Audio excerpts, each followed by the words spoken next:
Not realising कि मैं Sandeep sir से मिलने जा रही हूँ।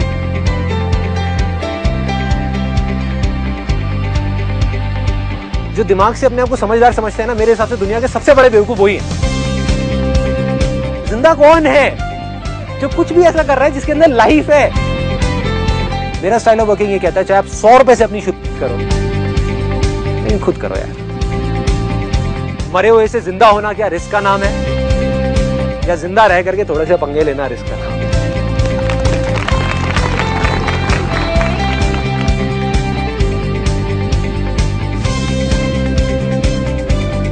लोग क्या कर रहे हैं, बाहर सब कुछ बदलने की कोशिश कर रहे हैं। एक दिन के 5 मिनट निकाल करके एटलीस्ट अपने अंदर कुछ रिफ्लेक्ट करो।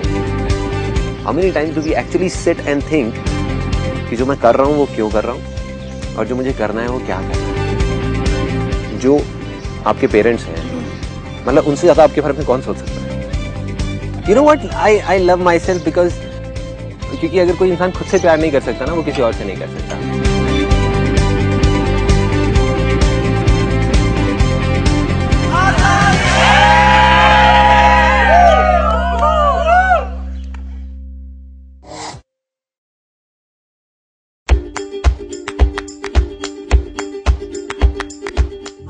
एक सपना जैसे पूरा हो रहा है, बहुत ही एक्साइटमेंट है, जबरदस्त। Too excited to meet Sandeep and everything is easy.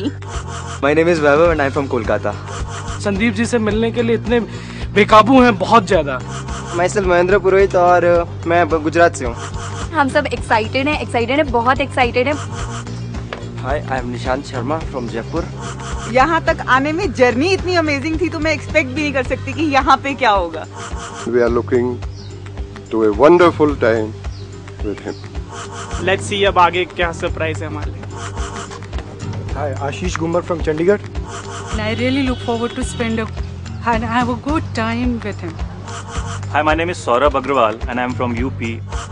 Myself Deepika Gupta and I am from Delhi. Hi, I am Anurag from Kolkata. कभी सोचा नहीं था संदीप सर से मिलना भी इतना आसान है। Hi, this is Swapnil Trivedi from Raipur, Chhattisgarh. आज उनसे पहली मुलाकात होगी, फिर आमने सामने बात होगी, फिर होगा क्या क्या पता क्या खबर, फिर होगा क्या क्या पता क्या खबर।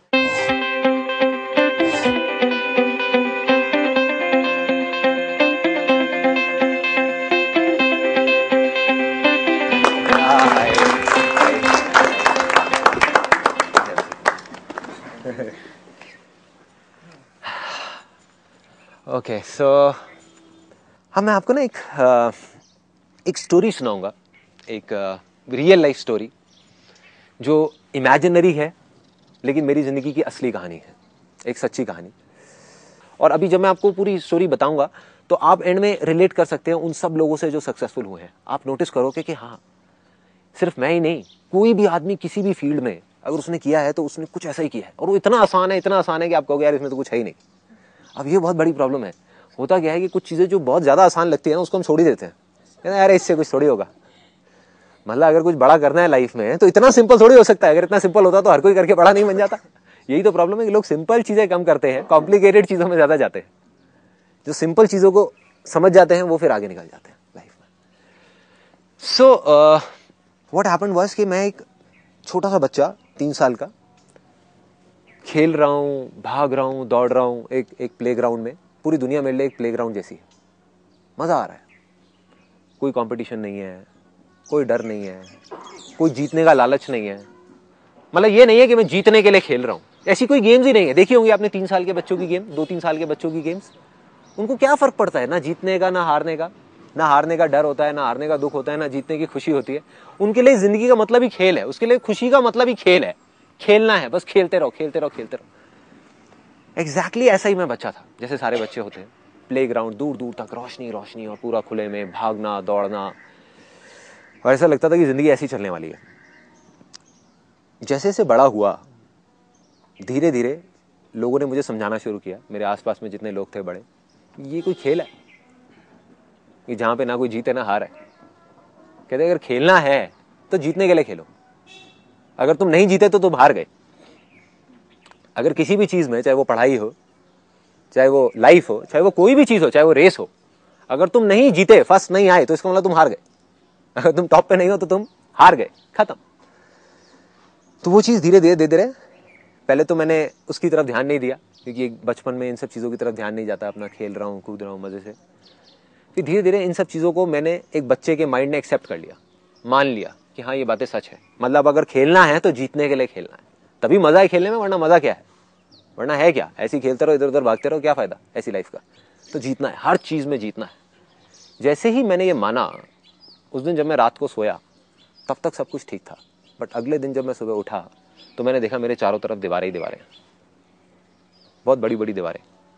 जहां एक दिन पहले तक चारों तरफ सनलाइट, रोशनी और हर तरफ मतलब मजे ही मजे खेलने का, वहां पर जा करके चारों तरफ से अंधेरा और इतनी बड़ी दीवार जिसके परे कुछ दिख ही नहीं रहा था, बस हल्की हल्की सी लाइट आ रही थी कहीं से, हल्की हल्की सी। तो मैं डर गया वो देख करके, मेरी हालत खराब, क्योंकि एक बच्चे की जिसकी आदत थी कि खुले में खेलना करना और उसको लगता था यही जिंदगी है, उसने देखा कि ये मैं कहाँ चारों तरफ से अंधेरे में आ गया, यहाँ भागा वहां भागा, जहां देखा दीवार, इतनी ऊंची दीवार के बस सोच भी नहीं सकते। और मजे की बात, मैं अकेला नहीं था उन दीवारों में, पूरी की पूरी दुनिया थी। जब तक मैं छोटा था तो मैं बच्चों के साथ खेल रहा था, यहाँ जा रहा था वहां जा रहा था, मेरे को कोई और दिखता ही नहीं था। थे लोग लेकिन मेरे को नहीं दिखते थे, चारों तरफ रोशनी थी। अब उन दीवारों के बीच में मेरे को बहुत सारे लोग दिखने लग गए। मैं उन लोगों के पास गया, अपने बड़ों के पास में या और लोग जिनको जाकर के मैंने बोला, मैंने कहा ये क्या हो गया, कल तक मैं यहाँ पर जब सोया था तो यहाँ पर सब कुछ सही था, ये दीवारें कहाँ से आ गई।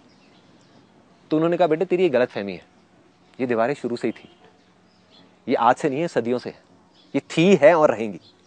तो मेरे को समझ नहीं आया, एक बच्चे के दिमाग इस चीज को हजम नहीं कर पाता। मैंने कहा नहीं ऐसा नहीं हो सकता। मैं गया दूसरे के पास, तीसरे के पास, चौथे के पास, बहुत लोगों के पास गया, सबके पास गया, जा करके मैंने पूछा ये दीवारें कहाँ से आई। सबने एक ही जवाब दिया, कहते बेटे ये दीवारें तो हैं और रहेंगी, और ये थी, तेरी गलत फहमी है, तुझे लग रहा था यहाँ कोई दीवार नहीं थी, ये तो दीवारें हैं। जब से हमको चीजें, जब से हमने होश संभाला हमने दीवारें देखी है यहाँ पे, तो ये झूठ नहीं है, ये सब सच है। तो मैंने फिर फाइनली जाकर के लोगों से ये पूछना शुरू किया, मुझे ये तो समझ आ गया कि हाँ मैं गलत था, ये दीवारें थी, हैं और रहेंगी। क्या इसका कोई रास्ता है इससे परे जाने का, क्या कोई ऐसी दुनिया है जो इसके परे है। तो मैंने जा करके लोगों से पूछना शुरू किया। आई स्टार्टेड आस्किंग कि ठीक है समझ गया कि ये दीवारें हैं, बट इसके अगर पार निकलना है या आगे निकलना है तो क्या है, ये दीवारें हैं क्या, किस चीज की बनी हुई है ये दीवारें, आई कहां से, कल तक तो नहीं थी, किस चीज की। किसी के पास कोई जवाब नहीं था, बट एक आदमी मुझे मिला, उसने कहा बेटे एक रास्ता है, वो सीढ़ियां देख रहा है सामने, सीढ़ियां जा रही है ऊपर, तो एक काम कर, उन सीढ़ियों पे कुछ लोग दिख रहे हैं तुझे। ये सीढ़ी ना अभी बड़ी है, यहाँ पर जो पहली सीढ़ी है आगे जाके धीरे धीरे छोटी होती जाएगी, छोटी और बहुत ऊपर तक जा रही है। अगर तू वहां पहुंच गया तो तू उस दीवार के परे निकल जाएगा, तुझे सिर्फ एक एक करके उन सीढ़ियों पे चढ़ना है। मैंने एक्सेप्ट कर लिया, मैंने कहा कि नहीं मैं चढ़ूंगा, कुछ भी हो जाए, चाहे मुझे कुछ भी करना पड़े, मुझे तो उस दीवार के परे जाना है। मुझे वो दुनिया याद थी, मैं भूला नहीं था उस दुनिया को, जहां मैं बचपन में जी रहा था, खेल रहा था। मुझे वापस से उस रोशनी वाली दुनिया में जाना था, इस अंधेरे से निकल करके। मैं गया और जा करके भागने लगा उसकी तरफ, उन सीढ़ियों की तरफ, और पूरी दुनिया उस तरफ भाग रही थी, मारकाट मची हुई थी। मतलब हर आदमी को उस सीढ़ी पे चढ़ना था, हर आदमी को। लेकिन पीछे से जैसे ही मैं गया चढ़ने के लिए, मेरे को आस पास में सब लोगों ने आकर के बोला बेटे कोई फायदा नहीं, हम बहुत सालों से कोशिश कर रहे हैं उन सीढ़ियों पे चढ़ने की, नहीं चढ़ सकता तू, हो ही नहीं सकता, कोई नहीं गया उधर। देख हमारे एटलीस्ट दूर दूर तक कोई नहीं गया, हमने नहीं देखा किसी को हमारे परिवार में, हमारे उधर दूर दूर तक किसी को उन सीढ़ियों के ऊपर जाते हुए। शायद तू भी नहीं जा पाएगा, छोड़ना, क्यों कोशिश कर रहा है, तू यहीं पे रहे हमारे पास में, यहाँ देख सब कुछ है तो सही। मैंने कहा नहीं मैं चढ़ूंगा, मैं करूंगा कोशिश। मैं गया भागता हुआ और पहली सीढ़ी पे चढ़ गया। कंपटीशन था, लड़ाई थी, झगड़ा था, किसी को मारा, किसी को हटाया, किसी को गिराया, कुछ भी करके किसी के ऊपर पैर रखा और फाइनली उस पहली सीढ़ी पे चढ़ गया, पहुंच गया। बहुत खुश, इतना खुश कि आई कांट इवन एक्सप्रेस कि मैं कितना खुश हो गया। खुशी किस चीज की थी, वो खुशी इस चीज की थी कि मैं दुनिया से ऊपर उठ गया। बाकी करोड़ों लोग जो मेरे साथ के थे वो पीछे रह गए और मैं आगे निकल गया, मैं आगे आ गया, इस चीज की खुशी थी। फिर मैंने देखा आगे एक और सीढ़ी है, दूसरी सीढ़ी, उस पर चढ़ा, लोग और कम होते चले गए, मतलब जगह भी कम, लेकिन उस कम जगह के अंदर बहुत सारे लोग भरे हुए, जिसकी वजह से मुझे थोड़ा थोड़ा डर लगने लग गया। क्योंकि अगर अब यहां पे गलती की गुंजाइश नहीं थी, जब तक मैं जमीन पे था तब तक कोई डर नहीं था, या डर ये कह लो कम था, लिमिटेड था। लेकिन जैसे से मैं ऊपर बढ़ रहा था वो डर और बढ़ता जा रहा था, क्योंकि अब डर था नीचे गिरने का, कि अगर हल्का सा यहां से धक्का लगा और वापस से अगर उसी जमीन पे पहुंच गया तो मेरा क्या होगा। फिर मैं और ऊपर चढ़ा, तीसरी सीढ़ी, चौथी सीढ़ी, पांचवी सीढ़ी, करते करते करते करते एक दिन ऐसा आया कि उस सीढ़ी के टॉप पे पहुंच गया, ऊपर पहुंच गया, जहां पर मुझे बताया गया था जब मैंने नीचे इस जर्नी को शुरू किया था कि ऊपर जाने के बाद एक ऐसा रास्ता मिलेगा जहां से इस दीवार के परे निकल जाएंगे, इस दीवार के परे, जहां पर रोशनी रोशनी होगी, खुशियां ही खुशियां होगी। लेकिन मजे की बात, वहां पर जब मैं टॉप पे गया तो वहां पे सिर्फ कुछ लोग थे, जगह बहुत छोटी सी थी, टॉप पे बहुत कम लोग वहां पे खड़े हुए थे, और वहां पर जाने के बाद भी उछले जा रहे थे और ऊपर जाने के लिए, मतलब अभी भी तसल्ली नहीं हुई थी, कोशिश कर रहे थे। मैंने कहा यार ये तो धोखा है, ये तो मेरे साथ धोखा हुआ है। मुझे सबने कहा था कि यहाँ पर एक रास्ता है, ये कोई रास्ता थोड़ी है, ये तो बेवकूफ़ी है। यहाँ पर आकर के मैं टॉप पे खड़ा हो गया, लेकिन जिसके लिए मैं यहाँ पे टॉप पे चढ़ा था खुशी के लिए, उस खुशी का तो कोई नामो निशान ही नहीं है यहाँ पर तो और ज्यादा कंपटीशन है, और ज्यादा डर है। इतनी ऊपर से गिरा तो मरा, गलती की भी गुंजाइश नहीं है, कुछ भी नहीं है, और अंधेरा इतना दूर दूर तक, दीवारें बिल्कुल घुप अंधेरा, लोग डरे हुए बैठे हुए हैं। तो मैंने उनको बोला, मैंने कहा चलो ना नीचे चल के एटलीस्ट लोगों को बताते हैं कि भाई ये सब झूठ है, ये धोखा है, ये बेवकूफ बनाया जा रहा है और कुछ भी नहीं है। तो उन्होंने कहा छोड़ना यार, यहाँ से कौन जाएगा, बोल वो लोग हम ही को तो देख रहे हैं, और बोल मजा तो आ रहा है, यहाँ पे क्या प्रॉब्लम है, बैठे हुए हैं, देख टॉप पे, देख नीचे क्या हालत है, देख वहां जाएगा तू वापस, किस चक्कर में है। मैं कहा मैं तो जाऊंगा। मैं उतरा नीचे, जा करके मैंने पूरी दुनिया को बताया कि ये धोखा है, कुछ नहीं है, ये ऊपर जा करके ये सीढ़ी खत्म हो गई है, इसकी सीढ़ी के आगे कुछ है ही नहीं, आगे अंधेरा ही अंधेरा है। किसी ने नहीं सुनी। तब अंदर से कहीं से एक अर्ज आई कि अब मैंने इस दीवार को तोड़ना है किसी भी तरीके से, तोड़ दूंगा इस दीवार को। एक बड़ा सा हथौड़ा लिया और लेकर के भागा उस दीवार की तरफ। जब गया तो लोग हंसने लग गए, देख करके कहते क्या कर रहा है, दीवार को तोड़ेगा ये। किसी ने ध्यान तक नहीं दिया, किसी ने देखा भी नहीं, सबका ध्यान उधर उन सीढ़ियों की तरफ था। आगे बढ़ना है, ऊपर चढ़ना है, ऊपर चढ़ना है, ऊपर चढ़ना है। ये मोमेंट था मेरी लाइफ का एक बहुत बड़ा मोमेंट, जब मैं गया उस हथौड़े को ले करके और अपनी पूरी जान लगा करके उस दीवार के ऊपर मार दिया। और जैसे ही मैंने मारा तो वो हथौड़ा उस दीवार के पार निकल गया। दीवार टूटी नहीं, दीवार के पार निकल गया और जा करके नीचे जमीन पर टकराया। अरे ये क्या है, हाउ इज दैट पॉसिबल, ये क्या हो रहा है। फिर मैंने उस हथौड़े को छोड़ा, धीरे धीरे अपना हाथ आगे बढ़ाया, मेरा हाथ उधर निकल गया, फिर धीरे धीरे मैं पूरा उधर निकल गया। मतलब वो दीवार थी ही नहीं, वो एक धोखा था, एक झूठ था। वो दीवार थी डर की दीवार। जब तक वो डर था मेरे अंदर तब तक वो दीवार थी। जब तक मेरे अंदर वो डर था, नीचे गिर जाने का डर, आगे ना जाने का डर, लेकिन जैसे ही वो डर खत्म हुआ, मैं आगे गया तो उस दीवार के परे निकल गया। उधर गया, जा करके देखा मैं अकेला नहीं हूं, मेरे जैसे लाखों लोग और हैं, लेकिन सब छोटे छोटे बच्चे, एक भी बड़ा नहीं है वहां पर। छोटे छोटे बच्चे खेल रहे हैं, उसी तरीके से खेल रहे हैं जैसे वो सालों पहले खेल रहे थे, जैसे मैं खेलता था। खेल रहे हैं, कोई कुछ कर रहा है, कोई कुछ कर रहा है, कोई कुछ कर रहा है। और मैं देख करके चौंक गया। मैंने कहा ये क्या हो रहा है, सारे बच्चे ही बच्चे हैं, बड़े कहाँ रह गए। और फिर मैं आगे गया, जा करके एक जगह पे पानी था, पानी मेरे को प्यास लगी थी पीने के लिए। मैंने जा करके अपनी शक्ल देखी तो मैं भी बच्चा था वहां पर। आई वाज अ चाइल्ड, मैं बड़ा नहीं था। मतलब कि उस दीवार के परे जो मैं निकला, वो नहीं था जिसके अंदर वो डर था, वो वही बच्चा था जो खुले में खेलता था। मतलब ये दीवार थी ही नहीं, ये अंधेरा था ही नहीं, ये अंधेरा था सिर्फ उस डर की वजह से, जो रूट कॉज है हमारी सारी की सारी प्रॉब्लम्स का। अगर किसी तरीके से यहां पर बैठे हुए हम जितने भी लोग हैं, इमेजिन करो एक बार कोई हाइपोथेटिकल सिचुएशन, आपके अंदर से डर निकल जाए फेलियर का, डर निकल जाए कामयाब ना होने का, तो कोई रोक सकता है आपको कामयाब होने से? सोच के देखो। एक क्रिकेटर है, उसके अंदर से डर निकल जाए आउट होने का, उसको कोई आउट कर सकता है? हाँ? एक डांसर है, उसके अंदर से डर निकल जाए हारने का, उसको कोई हरा सकता है? नहीं हरा सकता। और वो कौन हो सकता है? सिर्फ एक बच्चा। और वो बच्चा हम सबके अंदर जिंदा है। करना है तो क्या करना है? अपने उस डर से परे निकलना है, उस डर की दीवार के परे निकलना है। उसको तोड़ना नहीं है, क्योंकि वो है ही नहीं, तोड़ोगे किसको? जब दीवार है ही नहीं तो उसको तोड़ोगे कैसे? जो चीज है उसको तोड़ोगे ना। डर नाम की कोई चीज है ही नहीं, एक इमेजिनेशन है जो चारों तरफ से खड़ी हुई है। वो खड़ी क्यों हुई है? अब आते हैं उसके रूट कॉज पे, वो आई कहां से? अगर एक वर्ड में मैं बताऊं, एक वर्ड में, इसको ध्यान से सुनना, वो है कंपैरिजन। जब भी हम अपने आप को किसी और से कंपेयर करते हैं, या हमारी आज की जो सिचुएशन है उसको किसी और सिचुएशन से कंपेयर करते हैं, या अपने आप को अपने आप से ही कंपेयर करते हैं, राइट? ये 3 वजहें हैं, इसके अलावा कोई चौथी वजह नहीं है। अगर इन 3 वजहों को हम समझ जाएं और इसको समझ करके अगर हम इसके परे निकल जाएं तो डर नाम की चीज खत्म, फिर हमें कोई नहीं हरा सकता। इनफैक्ट हमें जीतने का लालच ही नहीं है ना, तो कोई हराएगा कैसे? हरा उसको सकते हैं जिसके अंदर जीतने का लालच हो। Comparison. I'll give you a real life example and I'll ask you, then I hope you will be able to relate it in a better way. एक डांस कंपटीशन हो रहा है, 4 जो कंटेस्टेंट्स है ना, चारों एक जैसा डांस करते हैं टेक्निक वाइज, एक जैसा सीखे हुए हैं, एक ही गुरु से सीखे हुए हैं, और बिल्कुल 4 फाइनलिस्ट हैं। एक जो है वो डांस करने वाला है, फाइनल्स है, आज या तो हार है या जीत है। एक जो पहला वाला है वो डांस करने वाला है जजेस को खुश करने के लिए और ऑडियंस को खुश करने के लिए। उसका यही मकसद है कि किसी तरह से जजेस को खुश कर दूं, ऑडियंस को खुश कर दूं, जीत जाएगा, जीत जाऊंगा। उसके चारों तरफ क्या होंगी? दीवारें होंगी, होंगी ना। और वो दीवारें किस चीज की होंगी? जरा अपने आप को सिचुएशन में डाल के देखो, किस चीज की दीवारें होंगी? डर की दीवारें, कि अगर जजेस खुश नहीं हुए तो क्या होगा, ऑडियंस खुश नहीं हुई तो क्या होगा, हार जाऊंगा, मैं तो जमीन पे चला जाऊंगा, वापस से उसी दुनिया में चला जाऊंगा जहां से मैं ट्रैवल करते करते 1 साल लगा करके यहां तक पहुंचा हूं, वापस वहीं गिर जाऊंगा, उसी खाई में पहुंच जाऊंगा। मतलब इतना ऊपर तो आ गया, लेकिन डर भी उतना ही बड़ा है, दीवारें उतनी बड़ी हैं चारों तरफ। दूसरा आदमी वो आज परफॉर्म करने वाला है अपने बाकी के जो कंटेस्टेंट्स हैं उनको हराने के लिए और उनसे जीतने के लिए। उसके चारों तरफ क्या होंगी?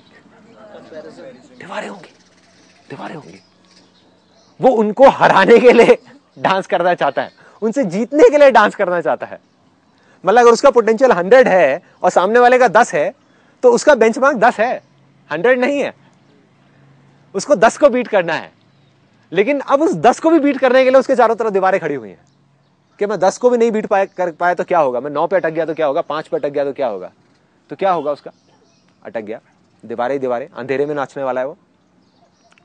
तीसरा आदमी जो तीसरा फाइनलिस्ट है वो डांस करने वाला है, उसको कोई फर्क नहीं पड़ता जजेस का, उसको कोई फर्क नहीं पड़ता ऑडियंस का, उसको कोई फर्क नहीं पड़ता बाकी कंटेस्टेंट्स का, लेकिन उसको फर्क पड़ता है अपनी लास्ट परफॉर्मेंस का। सेमीफाइनल्स में जो उसने करी थी उसके हिसाब से उसकी बेस्ट परफॉर्मेंस थी, उसके हिसाब से वो परफॉर्मेंस उसने बचा के रखी हुई थी, लेकिन सेमीफाइनल्स में उसने कर दी, उसका बेस्ट डांस उसने कर दिया। तो अब उसको आज नाचना है अपनी उस परफॉर्मेंस को पीछे छोड़ने के लिए, मतलब कि उसको उससे बेटर परफॉर्म करना है। क्या है उसके चारों तरफ? दीवारें, दीवारें। किस चीज की दीवारें हैं? डर की दीवारें, कि अगर मैं अपने उस सेमीफाइनल की परफॉर्मेंस से बेटर परफॉर्म नहीं कर पाया तो क्या होगा, गया, गिरा वापस से जाकर के उसी दुनिया में, वापस से जहां कोई नहीं जाना चाहता। चौथा कंटेस्टेंट वो कहता है जजेस गए तेल लेने, ऑडियंस गई भाड़ में, बाकी कंटेस्टेंट से मुझे कोई फर्क नहीं पड़ता, भगवान करे उसमें से जिसको जीतना है वो जीत जाए, मुझे कोई फर्क नहीं पड़ता, जिसको हारना है वो हार जाए, मुझे हारना है मैं हार जाऊं, मुझे कोई फर्क नहीं पड़ता, मुझे ना अपनी पुरानी कोई परफॉर्मेंस याद है, मैं तो भाई बस इसलिए नाचने वाला हूं क्योंकि नाचना मेरे लिए खेल है और खेल मेरे लिए जिंदगी है। मैं आज नाचने वाला हूं सिर्फ और सिर्फ अपने लिए, अपनी खुशी के लिए, और मैं जब नाचूंगा मुझे कोई परवाह नहीं है आसपास में कौन बैठा है कौन नहीं बैठा, कौन जीतेगा। कोई दीवारें हैं उसके आसपास में? अरे है ही नहीं, है ही नहीं, कोई डर ही नहीं ना उसको, ना उसको हारने का डर, ना जीतने का लालच, है ही नहीं उसके अंदर। वो तो कहता है बस आज का ये दिन है मेरे पास में, आज मैं वो कर जाऊंगा जो मैं करना चाहता हूं, और कोई परवाह नहीं है कि क्या होता है क्या नहीं होता, क्या होगा क्या होगा। अब आप ध्यान से देखो, ये जो बच्चे हैं ना, ये छुपे हुए हैं हमारे में से कहीं, ये मत समझो ये कोई दूसरे प्लेनेट से आए हैं। ये किसी डांस कंपटीशन में आपको दिख सकते हैं, किसी जगह पे आपको दिख सकते हैं, किसी क्रिकेट में आपको दिख सकते हैं, एक्टिंग में आपको दिख सकते हैं। एक एक्टर है जो खुद की एक्टिंग को बीट करने के लिए लगा हुआ है, 20 साल हो गए अपनी एक्टिंग को ही नहीं बीट कर पा रहा, लगा हुआ है, या किसी और को बीट करने की कोशिश कर रहा है, या किसी को खुश करने की कोशिश कर रहा है। एक एक्टर है वो सिर्फ एक्टिंग कर रहा है, तो कोई परवाह नहीं है। तो कौन जीतेगा एंड में? तो जो नहीं जीतना चाहता वो ही जीतेगा। You will be unstoppable. आप जिस भी फील्ड में होगे, जो भी कर रहे होगे, यू विल बी अनस्टॉपेबल।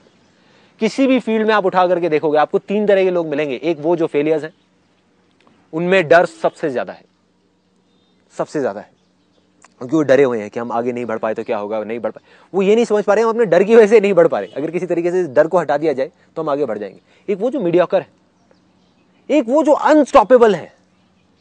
चाहे आप पेंटिंग में उठा करके देख लो, चाहे इसमें, चाहे उसमें, आर्ट में, किसी भी चीज में, बिजनेस में उठा करके देखो, those are unstoppable. Those are the people जिनके अंदर डर नाम की कोई चीज ही नहीं है। जिसके अंदर हल्का सा भी डाउट है, जिसके अंदर हल्का सा भी डर है, वो गया। आज वो कहीं पर भी है, वो गिर सकता है। देखो क्या होता है ना, आज आप दीवार के इस तरफ खड़े हो, मैं इस तरफ खड़ा हूं, बस इतना सा फर्क है। एक ना एक दिन आप इस दीवार के इस तरफ आओगे, तब आप आकर के देखोगे उन सब चीजों को जिस चीज के बारे में मैं आपको बता रहा हूं। मतलब हमको लगता है कि जिस आदमी के पास में जितनी सक्सेस है, जितना पैसा है, वो उतना ही खुश है। अगर ऐसा होता तो आज सबसे ज्यादा खुश लोग यूएस में होते, जहां हम इंडिया के लिए रोते रहते हैं ना कि इंडिया में ये प्रॉब्लम है, वो प्रॉब्लम है, वो प्रॉब्लम है। अच्छा, ये सारी प्रॉब्लम्स ठीक हो जाए तो हम खुश हो जाएंगे। यूएस में तो नहीं है, वहां इतने दुखी क्यों है लोग? दैट मीन्स इन सीढ़ियों पर चढ़ने से कुछ नहीं होने वाला। चाहे हमारी कंट्री है वो आगे बढ़े, चाहे हम एज अ पर्सन आगे बढ़ते चले जाएं, बढ़ते चले जाएं, बढ़ते चले जाएं, जब तक वो डर हमारे अंदर से नहीं जाएगा तब तक कुछ नहीं होने वाला। आप किसी भी लेवल पे हो, चाहे आप नीचे हो चाहे ऊपर हो, मतलब ये लेवल्स को ही छोड़ना होगा। Then you will get something which is beyond imagination. Then you will reach a state जहां पर आपके पास सब कुछ होगा बट कोई लेवल नहीं होगा। आज मेरे पास सब कुछ है लेकिन उसको खोने का डर नहीं है।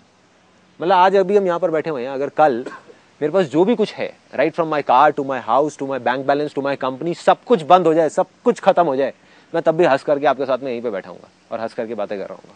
या यहाँ पर नहीं होगा तो किसी हिल स्टेशन पे, कसौली में ऊपर जाकर, मॉल रोड है ना, वहां पर जा करके आपकी फोटोग्राफ खींच रहा हूँ, स्माइल 10 रुपए देना है। प्रॉब्लम क्या है? प्रॉब्लम क्या है? राइट। और वो डर नहीं है मेरे अंदर, इसलिए मैं खुल के वो कर पा रहा हूं जो मैं करना चाहता हूं। नहीं तो मेरी सिचुएशन में ऐसे लाखों लोग हैं, लाखों बिजनेसमैन हैं पूरे वर्ल्ड में, जिनके पास आप जाओ, जा करके बोलते हैं हमारे पास टाइम ही नहीं है।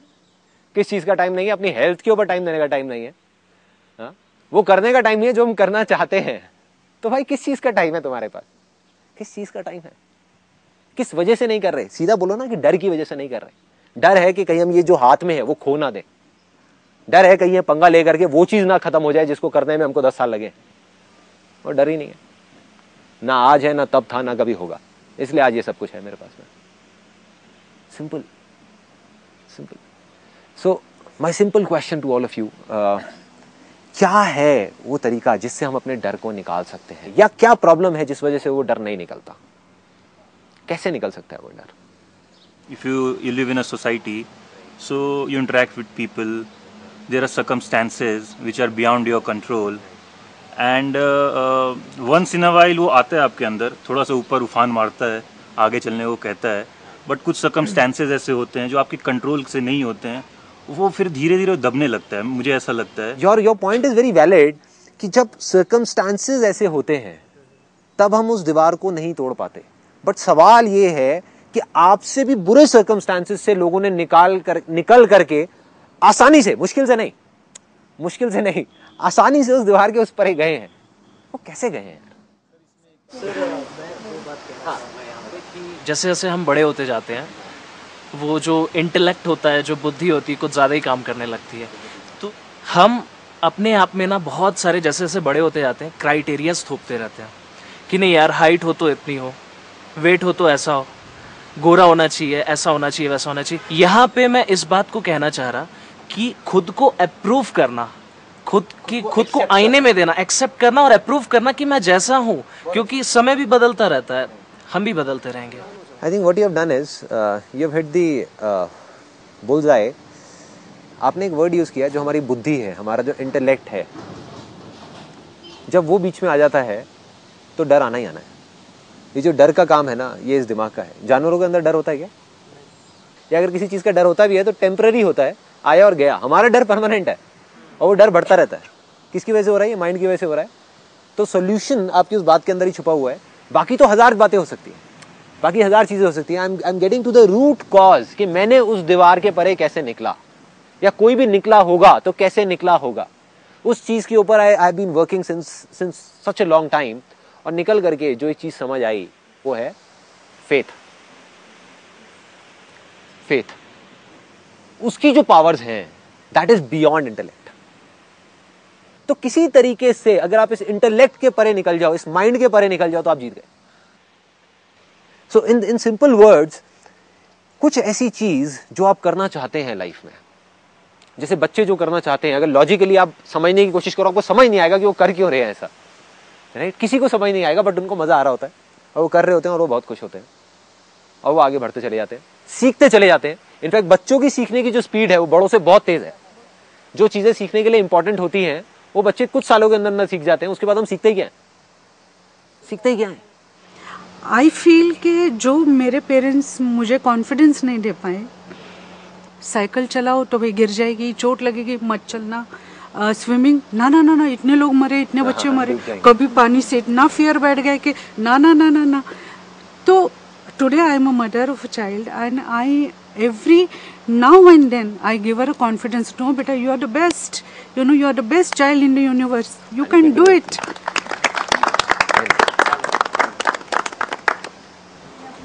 शेयर करना चाहूँगी जो आपका लास्ट लाइफ चेंजिंग सेमिनार सुनने के बाद मेरे अंदर आया।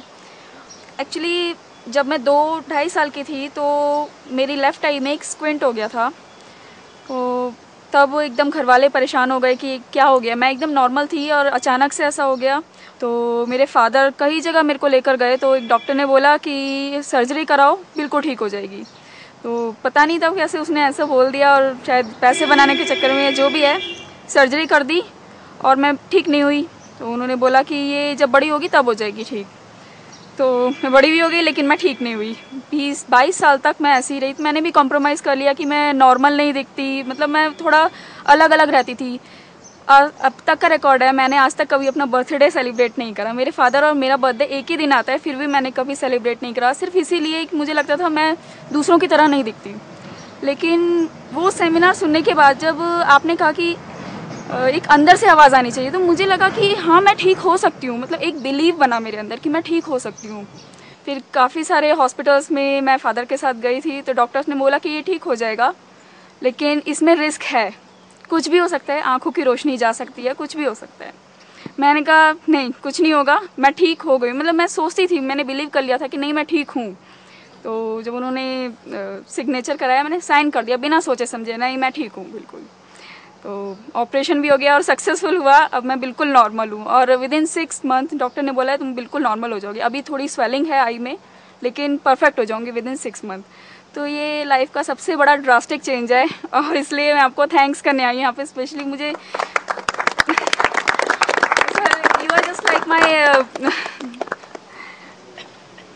आप जो कह रहे हो ना कि मेरी वजह से कुछ हुआ, मैं आपको बिल्कुल सच बोलूंगा, मेरी वजह से कुछ भी नहीं हुआ। जो हुआ आपके उस अनशेकेबल फेथ की वजह से हुआ, जिस फेथ की अभी बात हो रही है। अभी आपने पूछा ना वो कैसे आता है, आंसर मिल गया। कैसे आता है वो फेथ?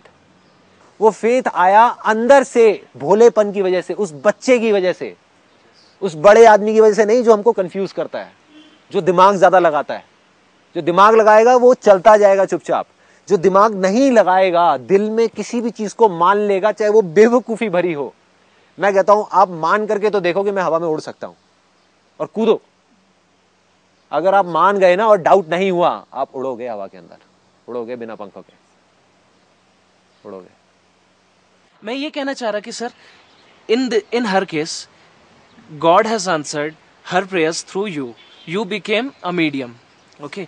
बट अगर हमें अब खुद का डॉक्टर बनना है, जैसे मान लीजिए अभी हमारी लाइफ में कोई प्रॉब्लम आ रही है, किसी को बैंक बैलेंस बढ़ाना है, किसी को हेल्थ बढ़ाना है, किसी को लाइफ पार्टनर ढूंढ रहा है वगैरह वगैरह, तो मैं चाह रहा सर कि वो जो फेथ है, वो जो बोलते हैं ना इंटरनल ट्रिगर, वो जो बोलते हैं वो कैसे है? देखो मैं क्या कह रहा हूँ, इन्होंने जंगल में आग लगा दी, उसमें मैं एक चिंगारी था, मान लिया, पर चिंगारी सिर्फ एक नहीं है, लाखों चिंगारियां हैं। Sandeep Maheshwari just one of those चिंगारीज। अरे ये चिंगारी ने तो बहुत जगह जंगल आग लगाई, लेकिन हर जगह जंगल में आग लगी क्या? नहीं लगी ना। तो आप भी अगर अपने भोलेपन को ओपन रखोगे, अपने अंदर के बच्चे को जिंदा रखोगे, तो आपको तो चिंगारियां ही चिंगारियां दिखेगी। वो चाहे यहां से आए, चाहे वहां से आए, चाहे किसी बुक से आए, चाहे वहां से आए, चाहे किसी की कोई बात सुन के आए, चाहे बिना बात सुने आए, चाहे अंदर से आए, चाहे कहीं से भी आए, किसी और सोर्स से आए, वो आपको नहीं पता कहां से चिंगारी आएगी। ठीक है। मेरे लाइफ में छोटा सा इंसिडेंट हुआ था। Like I was in graduation. Then happens कि I was very tensed कि my college was not that good तो I was really very tensed कि यार कहाँ मैंने एडमिशन ले लिया, बिकॉज मेरी स्कूलिंग बहुत अच्छी थी तो कॉलेज अच्छा नहीं था। फाइनली जब बहुत ज़्यादा टेंशन में थी कि क्या करना है क्या नहीं करना है, तो ऐसे ही रोड पे I was sitting in a park, there was a kid who was eating a softy cone. और वो कोन ऐसे नहीं खा रहा था जैसे हम लोग खाते हैं ऐसे सिंपली। उसने क्या किया था, उसने कोन को नीचे से काटा था, मतलब वो जो किड थी उसने ऐसे नीचे से काटा and she was trying to suck that ice cream. तो I also purchase that ice cream from there only and I started eating the way she was eating. वहाँ पे पार्क था तो एक अंकल ऐसे ही वॉक कर रहे थे। He was smiling because I was doing the same stuff as if जो एक छोटी सी किड कर रही थी। तो उन्होंने मुझे एक बात बोली, बोलते हैं बेटा मुझे लग रहा है आपके फेस से कि आप थोड़ा सा टेंस हो, और ये जो आप अभी ट्राई कर रहे हो इसको लाइफ में कभी ब्रेक मत होने देना, बिकॉज आज तुमने एक बच्चे से कुछ सीखा है और एग्जैक्टली तुम्हें ये चीज़ बहुत आगे लेके जाएगी, क्योंकि अभी तुम्हारे टेंशन के मोमेंट में भी ये जब तुम एक छोटी सी चीज़ ट्राई कर रहे हो तो इससे तुम्हें खुशी मिल रही है। When you can get some happiness in such a tension moment from a small kid, तो खुद एक चीज़ सोच के देखो कि अगर तुम्हारे अंदर का बच्चा जिंदा रहे तब तुम खुद कितने खुश रह सकते हो। सर एग्जैक्टली सक्सेस क्या है? ये आपका ये खुशियाँ, बट हर एक बंदे की लाइफ में सक्सेस का एक टारगेट होता है। जो सक्सेस की एग्जैक्ट डेफिनेशन है मेरे माइंड में वो इस पॉइंट को हासिल करना कि अगर एक फोटोग्राफ रह के संदीप महेश्वरी इतने कम टाइम में इतना कर सकता है तो शीश तेरे में क्या है? डर नहीं है, सिर्फ एक वे नहीं है मेरे पास। तो मैं आपको वे दे देता हूँ, I'll just give you the exact way। आप एक बहुत बड़े फोटोग्राफर बनना चाहते हो, एक बहुत बड़ी कंपनी बनाना चाहते हो, तो अभी आप क्या कर रहे हो, उन्हीं सीढ़ियों की तरफ जा रहे हो कि मैं जब वहां चला जाऊंगा तब मैं सक्सेसफुल हो जाऊंगा। अगर सच में वो जो कहानी मैंने बताई है ना, जिसकी वजह से आप ना चाहते हुए भी वो डर की जो दीवार है वो आनी ही आनी है, फिर आप कॉम्प्रोमाइजेस करने शुरू कर दोगे, फिर जाकर के फिर से वो डर और बढ़ेगा, फिर वो दीवार और बढ़ेगी और अंधेरा बढ़ेगा, क्योंकि आपने अपना बेंचमार्क वहां पे सेट कर दिया कि जब मैं वहां टॉप पे पहुंच जाऊंगा तब मैं सक्सेसफुल होऊंगा। एक बार को मानो आप नहीं पहुंचे, किसी वजह से नहीं पहुंचे, तो क्या होगा? आप जहां हो वहीं के वहीं रहे तो क्या होगा? तो फेलियर रहेगा ना। हाँ, एक डर रहेगा ना, वो डर बढ़ेगा ना कि क्या होगा, उस बेंचमार्क की वजह से वो डर आ रहा है। उसका तरीका क्या है? उस दीवार के परे निकलो। अगर आपको फोटोग्राफी करने में मजा आता है, जो मेरे को आपकी बातों से समझ आ रहा है कि मजा आता है, तो सारा ध्यान उस बड़े फोटोग्राफर पे से हटा के, इमेजेस बाजार से हटा के, यहां से हटा के, वहां से हटा के, सारा ध्यान उठा करके फोटोग्राफी में डाल दो। अपना फेथ उठा करके फोटोग्राफी में डाल दो और बोलना शुरू कर दो अपने आप को, अपने कॉन्शियस माइंड को कि मैं इंडिया का सबसे अच्छे फोटोग्राफर्स में से एक हूं, but not with an ego kind of a thing. मतलब एक तो होता है कि मैं ये हूं, फिर तो अटक गए ना, अटक गए, राइट? मतलब आई एम दैट। अब अगर मैं ऐसा हूं तो मैं कैसे रहूंगा, मैं क्या करूंगा, कैसे बोलूंगा, कैसे शूट करूंगा, कैसे क्या करूंगा। मतलब वो फोटोग्राफी को खेल बना दो, जीतने के लिए या हारने के लिए नहीं, खेलने के लिए। अगर आपकी फोटोग्राफी बोल गई तो आपको बोलने की जरूरत नहीं पड़ेगी। जब मैं मेडिकल प्रोफेशन में आया तो मैंने एक चीज़ देखी कि लोगों ने मेडिकल प्रोफेशन को एक बिजनेस का रूप दे दिया है। तो मतलब जो चीज़ सिंपल वे में प्रोसीजर सिंपल वे में हो सकता है, उसको कॉम्प्लिकेटेड बना के उस चीज़ को इतना मतलब पैसे के लिए सिर्फ उसको आगे बढ़ाते जा रहे हैं। तो तब से ही दिमाग में एक चीज़ थी कि मुझे कुछ करना है, उन मरीजों के लिए कुछ करना है जिनके पास पैसे नहीं हैं और उनकी जानें जाती जा रही है, क्योंकि ज़िंदगी एक लाइफ का बहुत एक बिग पार्ट है। तो उस चीज़ को मैंने एक शॉर्ट लेवल पे स्टार्ट किया कि मैं पर्सनली जो भी पेशेंट उसके लिए मैंने एक NGO भी स्टार्ट किया, doctors with us medical services, जिसमें कि डॉक्टर्स आपके साथ हैं, हमेशा आपके साथ रहेंगे। तो सर मैं उस लेवल में इतना पहुंचना चाहता हूँ, इतना आगे पहुंचना चाहता हूँ कि इन द फ्यूचर कि कोई भी अगर सर्जरी हो रही है, कोई भी हार्ट सर्जरी हो रही है या कोई भी किसी चीज़ का ट्रीटमेंट हो रहा है, तो उसमें लोगों का पैसा ना लगे, मतलब पैसे की वजह से लोगों की जाने ना जाए। This is something very interesting. अभी जो इन्होंने अपना एक्सपीरियंस शेयर किया ना, that is called the state of inspiration. जैसे इन्होंने अपने दिल की सुन ली कि मेरे को ये चीज करनी है, मेरे को इस मैं किसी पेशेंट को मरते हुए नहीं देख सकता पैसे की वजह से। आ गया ना, दिल की सुन ली। अब दिमाग नहीं लगाना, अभी दिमाग अपने आप लगेगा। Once that faith become stronger, वो जब बड़ा होता जाएगा, बड़ा होता जाएगा, बड़ा होता जाएगा, तो दिमाग अपने आप ऐसे रास्ते दिखाएगा, ऐसे लोगों को ला करके आपके सामने खड़े कर देगा जो आपने सोचे भी नहीं होंगे। अब आते हैं पॉइंट पे, जो एग्जैक्ट प्रॉब्लम है। सब करना चाहते हैं, सबके पास में कोई ना कोई प्लान है, किसी का है कि मेरे को ये करना है, किसी का है मुझे वो करना है, किसी की शुरुआत ही नहीं हुई, किसी की शुरुआत हो चुकी है, किसी की शुरुआत हो चुकी है। सो द प्रॉब्लम इज करें क्या? Social entrepreneurship is the answer. Problem क्या है कि हम चीज को we don't see life as colourful, we see life as black और व्हाइट। हम ये सोचते हैं कि अगर हमको कोई ऐसा भलाई का काम करना है तो उसमें हम पैसा नहीं ले सकते सामने वालों से, वो लेना गलत बात होगी। This is not the right thing. और कई लोग तो मुझे देख करके गलत आइडियाज निकाल रहे हैं, मुझे देख करके सोच रहे हैं क्योंकि मैं पैसे नहीं लेता तो इसलिए हम भी पैसे नहीं लेंगे और हम इसलिए ऐसा कोई काम करेंगे। That is not right. मेरे पास में इतने रिसोर्सेज हैं कि मैं ये चीजें कर सकता हूं और मेरे अंदर अटैचमेंट नहीं है इन सारे रिसोर्सेज से। मुझे जितना चाहिए उससे बहुत ज्यादा है। मैं तो पैदल जाता हूं अपने घर से ऑफिस भी बहुत बार। मतलब मुझे नहीं है, मुझे गाड़ियां हैं तब भी उसका शौक नहीं है तब भी फर्क नहीं पड़ता, नहीं है तब भी नहीं पड़ता, स्कूटर पे भी घूमता हूं, तो does not make a difference to me. तो मेरे से अगर ये पैसा चला भी जाए तो मुझे कोई फर्क नहीं पड़ने वाला, ना मुझे, ना मेरी फैमिली को, ना किसी को भी। That's why I am doing it. But आपके अंदर कहीं भी इतनी सी भी गिल्ट नहीं होनी चाहिए कि मैं ये अच्छा काम इसलिए नहीं कर रहा क्योंकि मैं ये करके पैसे नहीं लेना चाहता। That should not be the case. जैसे एक डॉक्टर हैं जिनको मैंने सत्यमेव जयते में देखा था, जिनके फेस से ही देख करके एक ऐसा ऑरा आ रहा था। Doctor Shetty he is a heart surgeon. और वो गांव वालों से उन्होंने कुछ ऐसी स्कीम बनाई है कि 1 रुपए दिन का या 2 रुपए दिन का लेते हैं इंश्योरेंस के through, right, and he is profitable और ऐसा काम कर रहे हैं विच इज अनबिलीवेबल। वो ही कर रहे हैं जो आप करना चाहते हो। So he is a kind of a role model for you. सुना हुआ आपने उनके बारे में? आप एक बार देखिए, सत्यमेव जयते को देखिए और उनके ऊपर रिसर्च करिए।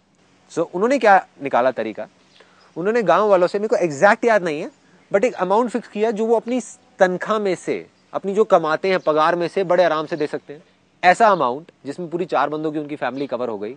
और ऐसे उन्होंने लाखों लोगों से पैसा लिया, करोड़ों रुपए आया और आज उनके वहां पे एक दिन के अंदर अंदर पूरे वर्ल्ड में सबसे ज्यादा जो हार्ट सर्जरीज होती है वो वहां होती है। और किन की होती है? उन लोगों की जिनके पास में पैसा नहीं है ये करने का।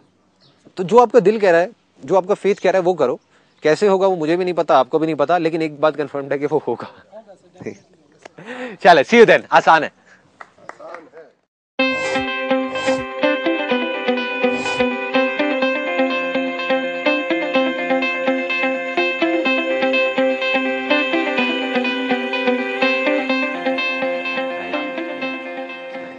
Please have a seat.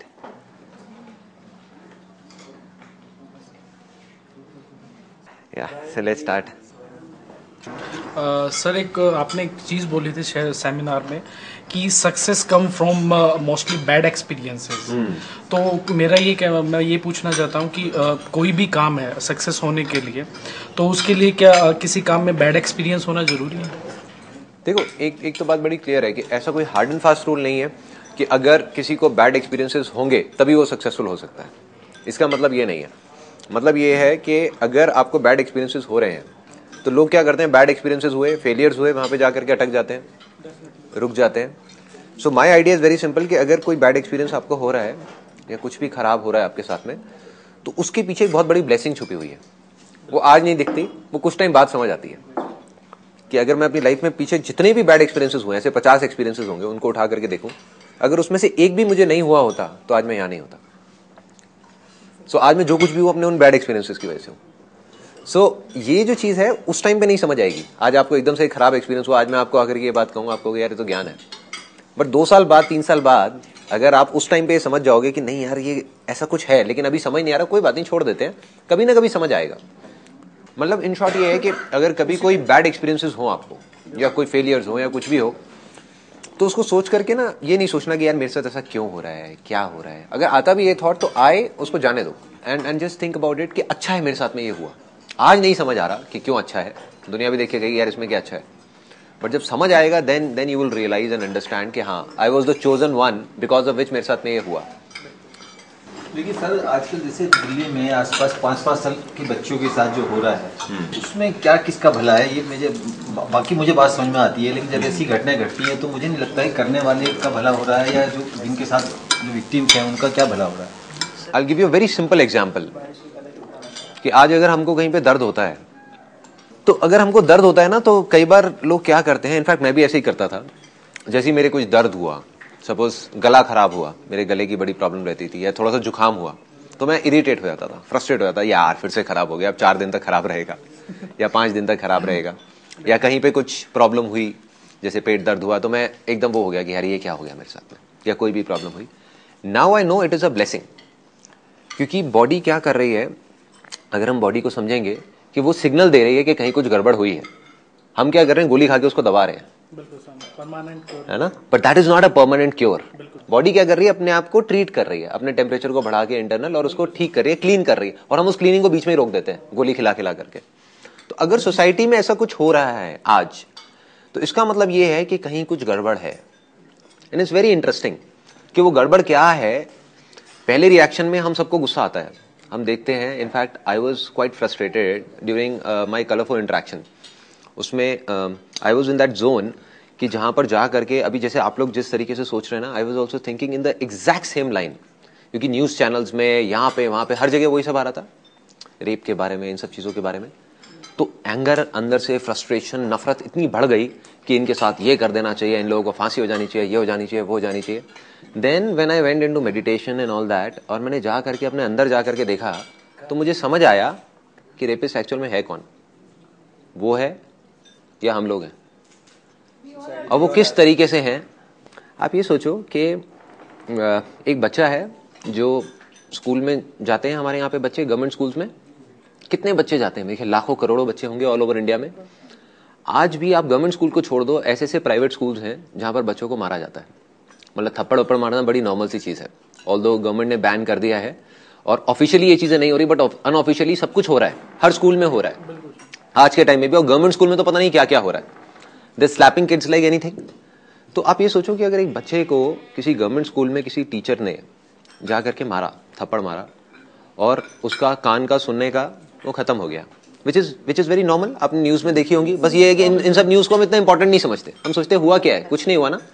But उस बच्चे की जिसकी रोज पिटाई हो रही है, और वो टीचर जो ये काम कर रही है, जो टीचर अपने आप को रेपिस्ट नहीं समझती या नहीं समझता, उसने क्या किया, उस बच्चे को इतनी नफरत दी, उस बच्चे की वो हालत कर दी कि उसको उस टीचर से नफरत हो गई, उसको अपने पेरेंट्स से नफरत हो गई, उसको पूरी सोसाइटी से नफरत हो गई। उसको जब वो चीज पड़ी और उसका एक कान से उसको सुनना बंद हो गया, तो वो हैंडीकैप्ड हो गया ना। और किसकी वजह से, हमारी वजह से, इसी सोसाइटी की वजह से, जिसको हम अच्छा मानते हैं और जिन रेपिस्ट को हम बुरा मानते हैं, और वो बच्चा बड़ा होकर के रेपिस्ट बन गया। तो अब गलती किसकी है?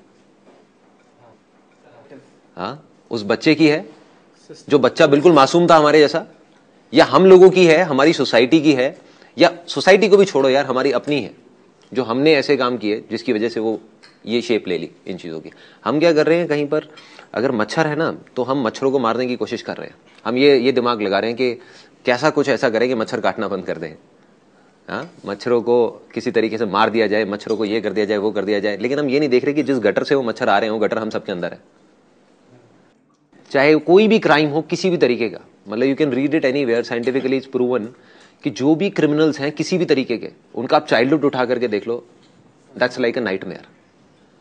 जो 20 साल पहले हुआ है उसका हम कुछ नहीं कर सकते। आप एक को मारोगे 2 आ जाएंगे, 2 को मारोगे 4 आ जाएंगे। बट हम ये जरूर कर सकते हैं कि आज जो बीज हम बो रहे हैं, जो बच्चे हैं, वो जो 20 साल बाद निकलने वाले हैं, आने वाले हैं सोसाइटी में, वो कैसे होंगे, वो हमारे हाथ में है। That is in our hands, वो सब हमारे हाथ में है। छोटे छोटे से स्टेप्स हैं, छोटे छोटे से। I give you a simple example. इसमें मैंने क्या किया, जब मैंने इस चीज को समझा, तो ESI नाम की चीज पता है किसी को? Employ state insurance and all. India में इतनी कंपनीज हैं, स्मॉल एंड मीडियम एंटरप्राइजेस, जिनको रजिस्टर होना चाहिए, जिसमें 10 से ज्यादा एम्प्लॉयज होते हैं, कायदे से मैंडेटरी है, उनको रजिस्टर करना चाहिए। बट मैं ऐसी बहुत सारी कंपनीज को जानता हूं जिन्होंने रजिस्टर नहीं किया हुआ। वो कहते हैं चलता है ना इंडिया में, क्या फर्क पड़ता है, कोई इंस्पेक्टर आएगा उसको पैसे खिला देंगे, क्या फर्क पड़ता है। So they don't give a damn to it. But उसकी वजह से वो ये नहीं सोचते कि एक ऐसा आदमी जिसकी सैलरी, ये किसके लिए है, जिनका सैलरी ब्रैकेट कम होता है, जिसकी सैलरी 6,000 है, 7,000 है, 8,000 है, अगर उसके घर में कोई ऐसी प्रॉब्लम आ गई कि उसकी वाइफ का ऑपरेशन है और उसके लिए 3-4 लाख रुपए चाहिए, तो वो कहां से लाएगा? मतलब वो अपने 200-300 रुपए बचाने के चक्कर में एक एंटरप्रेन्योर, जो हम ही में से एक है, उसी सोसाइटी में से एक है, जो ऐसे लोगों के बारे में उल्टा बोल रहा है, वही तो रेपिस्ट पैदा कर रहा है। अगर वो अपने एम्प्लॉइज का, जो उनके 50 एम्प्लॉइज हैं, हर एक का अगर वो इंश्योरेंस करा दे और उनके घर में उन लोगों की जानें बच जाएं, कुछ लोगों की भी, तो वो बच्चे कैसे निकलेंगे उस घर से? और अगर उस बच्चे की मदर की डेथ हो गई उसकी वजह से, तो बच्चा कैसा निकलेगा उस सोसाइटी में। And what I did was कि अपने यहाँ पे मैंने मैंडेटरी कर दिया। पहले इट वाज ऑप्शनल कि भाई कराना है कराओ, नहीं कराना नहीं कराओ, and I made it mandatory for every single person जो भी उस सेगमेंट में था। उनको ये होता था कि नहीं हमारा भी 1-1.5% कटता है ना, क्यों कटाएंगे एंड ऑल दैट स्टफ। मैंने कहा नहीं, वो तो कटेगा, अगर वो नहीं कटवाते हम अपने उसमें से काट देंगे, that is not a problem, but करेंगे। उसका रिजल्ट अभी कुछ महीने पहले आया। I wanted to call a guy here, he is one of our peons, उसका नाम है दर्शन, मतलब ही इज नॉट हियर, वो अपने गाँव जा रहा था कल, इस वजह से नहीं आ पाया। उसकी वाइफ की कुछ प्रॉब्लम हुई थी कुछ टाइम पहले, एंड कुछ ऐसा ऑपरेशन हुआ था जो पूरा का पूरा ESI से फंड हो गया 2.5 लाख रुपए का, जो अगर वो नहीं होता तो मुझे नहीं पता वो ऑपरेशन कैसे होता। So when I heard that story तो मुझे लगा कि हाँ यार कुछ सही चीजें हो रही है, कुछ चीजें ट्रैक पे जा रही है। तो अगर एक छोटी छोटी भी हम चीजें करने लग जाए ना, छोटी छोटी, तो I think there can be significant difference आने वाले 10 साल बाद या 20 साल बाद। Sir, I have a question. Right now I am 19 years old and it's my first year in engineering. I'm never able to decide what do I want to do in my life. Like my interests change during the course of my life. Sometime I want to be this, sometime I want to be this. After working on this on a particular thing, my interest again changes. No, now I want to do something different. My interest has gone down. So this fluctuating nature, I think is it a bit harmful or something like that? Or you could say that I might not have explored so many fields till now because I'm so young. But I cannot decide right now. Like, should I still be in my college or should I drop it out? Because I sometimes feel that the college might help me to discover what I want to do, or it may not. It's a risk. Just risk not for me, but for my dad because he's investing his money. देखो, all I can say is एक बड़ा मजेदार सी चीज है। हम अभी दिल्ली में हैं, राइट? और कुछ लोगों को है एक बर्निंग डिजायर है कि यार मैं दिल्ली में रह के खुश नहीं रह सकता, मेरे को बॉम्बे जाना है, बॉम्बे जाना है, बॉम्बे जाना है। वो बिल्कुल फ्रस्ट्रेटेड है दिल्ली के नाम से ही। वो यहाँ पे रहेगा भी तो बिल्कुल मतलब खुश नहीं रहेगा और परेशान रहेगा, तो उसको तो बॉम्बे जाना चाहिए। जो दिल्ली में रह करके खुश है उसको बॉम्बे जाने की जरूरत क्या है, right? So unless and until you have that call with in yourself कि मुझे बहुत स्ट्रांगली ये चीज करनी है, तब तक उसको छोड़ने की जरूरत नहीं है जो आप कर रहे हो। ये मत समझो आप उसको छोड़ोगे तो आपको एकदम से कुछ और रातों रात मिल जाएगा। वो कॉल आनी होगी तो आ जाएगी। एक स्टेज ऐसी आएगी जब आपको लगेगा कि हाँ यार बस अब मुझे ये करना है या मरना है। अगर वो कभी आए तो करना है, अभी नहीं आए तो 10 साल बाद आएगी तब करना है, नहीं आए तो 20 साल बाद करना है, कभी नहीं आए तो नहीं करना है। क्योंकि जरूरी नहीं है कि हर एक को कुछ ना कुछ करना ही है। This again a myth. क्योंकि क्या है कि हम लोगों को देखते हैं कि अच्छा वो चीज कर रहा है, वो सीढ़ियों वाली कहानी याद है ना जो मैंने बताई कि आप सीढ़ियों पे इसलिए चढ़ना चाह रहे हो क्योंकि बाकी लोग चढ़ रहे हैं, बाकी भाग रहे हैं। अरे सब पागल हैं, छोड़ो ना उनको। अगर आप अभी जो कर रहे हो उसको करने के अलावा आपके पास में ऐसा कोई और अर्ज नहीं है and you are doing it, और इसको आप करते रहोगे 4 साल बाद, उसके बाद में आप जॉब कर रहे हो और जॉब में भी आपको कोई प्रॉब्लम नहीं है। अननेसेसरी हमको प्रॉब्लम क्रिएट करनी है तो उसकी बात अलग है, बट कोई प्रॉब्लम नहीं है। आपका बॉस अच्छा है, आपकी टीम अच्छी है, आपके लोग अच्छे हैं, आप उस काम को रीजनेबली इंजॉय कर रहे हो, तो आप करते रहो। साथ साथ में अपना अगर आपको स्पोर्ट्स में इंटरेस्ट है तो वो करते रहो, थोड़ा बहुत म्यूजिक में है वो करते रहो, डांस में है वो करते रहो, मूवीज देखते रहो। क्या जरूरत है कुछ अननेसेसरी करने की? द आइडिया इज ये नहीं है कि हर इंसान अलग है, 5 उंगलियां अलग अलग है। सो ऐसा नहीं है कि एक कोई फॉर्मूला है कि हर इंसान को सब कुछ छोड़ छाड़ के, अगर मैंने ग्रेजुएशन पूरी नहीं करी तो कोई भी ग्रेजुएशन पूरी नहीं करेगा और सब छोड़ के आगे निकल जाएगा। That is not the case. कोई हार्ड एंड फास्ट रूल नहीं है। एंटरप्रेन्योर्स को अगर आप देखोगे, हर एंटरप्रेन्योर अपने आप में एक दूसरे से अलग है, हर बंदा अपने आप में एक दूसरे से अलग है, हर एक का स्टाइल अपने आप में एक दूसरे से अलग है। सो जब तक वो कॉल नहीं आती, keep doing what you are doing, उसी को मन लगा के करो ना। क्या जरूरत है पंगे लेने की? सर अभी जैसे मैंने आपको बताया जनवरी में आप ज्वाइन द बैंक, मतलब ये नहीं लगता कि I should continue with it because passion कहीं और पे है, तो सिंपल सी बात है। अभी I am in a government job, तो फैमिली के लिए है कि नहीं ठीक है यार उसको गवर्नमेंट जॉब मिल गया है, it's very safe and secure. Plus दूसरा लोगों को लगता है, एक बिलीव होता है कि यार for girls banking sector is one of the best. You are not enjoying it? I am not at all enjoying it. Not at all? हाँ, नॉट एट ऑल। तो what do you think? Like देखो, what's your passion, what is it that you want to do? अगर banking छोड़ोगे तो क्या करोगे, मतलब क्या करना चाहते हो? Personally I have this thought in mind कि टीचिंग या फिर education providing is such a thing जहाँ से आप सोसाइटी में बहुत ड्रास्टिक चेंज ला सकते हो। देखो, अगर ये जो स्टेप आप उठाओगे, this is simple, do or die situation है। जैसे एक एक राजा गया अपनी उसके साथ में, फौज के साथ में एक आइलैंड पे। तो उसने क्या किया, वहाँ जाते ही सारे शिप्स को आग लगवा दी, जला दिया। तो और उसने अपने सारे उसको पूरे का पूरा जो उसकी आर्मी थी उसको बोला कि अब अगर जाएंगे तो उनके शिप्स में जाएंगे, अपने में तो जा नहीं सकते, तो अब या तो करेंगे या मरेंगे। So that is called a do or die situation. So you are talking about entering a do or die situation. मतलब अगर अब आपको उसके अंदर एंटर करना है तो that calling has to be so strong कि अभी आपकी आंखों से आंसू गिरने चाहिए। बट अगर वो नहीं गिर रहे, मतलब अंदर से वो चीज नहीं आ रही कि नहीं मेरे को, मैं फ्रस्ट्रेटेड हूं इससे, बैंकिंग से और इससे, तो हो सकता है फेल हो जाओगे, क्योंकि डाउट आ गया ना मन में। आदमी तब जीतता है या तो वो जो अंदर का डिजायर है वो इतना स्ट्रांग है कि वो उसको आगे तक खींच करके ले जाए, desire has to be very strong, या डिजायर नहीं भी है तो belief has to be extraordinary. वो जो फेथ है, वो जो बिलीफ है कि मतलब आपके मन में आना ही नहीं चाहिए, आपके मन में ये इतना सा भी नहीं आना चाहिए, अगर आ रहा है तो गड़बड़ है। I am talking about do or die situation. Do or die में कौन जीतता है? जिसके शिप्स जल चुके हों, और जो अपने शिप को जलाने के लिए तैयार है, जो मरने के लिए तैयार है, वो जीतता है। अगर आपके मन में हल्का सा भी डर आया और आपने गवर्नमेंट जॉब छोड़ दिया तो वो डर की दीवारें ऐसी खड़ी होंगी, ऐसा अंधेरा होगा कि आप घबरा जाओगे कि हुआ क्या है ये। तो you need to be very very clear कि अब मेरे को या तो करना है या मरना है, तब ये स्टेप उठाना है। अगर ऐसा नहीं आ रहा अंदर से, देन डोंट डू इट। फिर आप करोगे तो आप मर जाओगे, राइट? मतलब you will not be able to sustain, क्योंकि अंदर से वो कॉलिंग, वो जो डिजायर है वो इतना बड़ा नहीं हुआ। और अगर आज नहीं हुआ तो 10 साल बाद करो ना, 5 साल बाद करो, 20 साल बाद करो। जब वो डिजायर इतना स्ट्रांग हो जाए अंदर से कि आपकी लाइफ में मतलब आपको लगे कि नहीं यार कुछ बहुत ज्यादा मिसिंग है, अब तो मुझे करना ही है, अब चाहे कुछ भी हो जाए। Now I want to fly. अब इस पिंजरे में मैं बहुत जी ली, अब मेरे को नहीं। बट अगर अभी भी उस पिंजरे से लगाव है तो आप वापस घूम करके उस पिंजरे में आओगे, वो बंद मिलेगा, आप बिल्कुल हिल जाओगे, आप कहोगे ये क्या हो गया, राइट? कि आप छोड़ करके आज बाहर जाओगे बट लगाव अभी भी आपको उसी पिंजरे से है, उसी सिक्योरिटी से है। तो फिर आप जब वापस आओगे वो उसके दरवाजे बंद हो चुके होंगे, अब वापस से तो आपको गवर्नमेंट जॉब मिलेगी नहीं, राइट? आप आओगे तो आप कहोगे ये क्या मैंने कर दिया। सो डोंट डू इट, अभी कोई जरूरत नहीं है करने की। जब अंदर से आपको लगे, और वो आपको कोई नहीं बोल सकता, आई कांट से एंड कोई और नहीं बोल सकता, जब आपको लगे तब आप करो, नहीं लगे तो डोंट डू इट। ये वास्तव में हम सब करना चाहते हैं। रास्ते में भी हमारी बात हुई है, हम आपके साथ किसी न किसी तरह जुड़ चाहते हैं।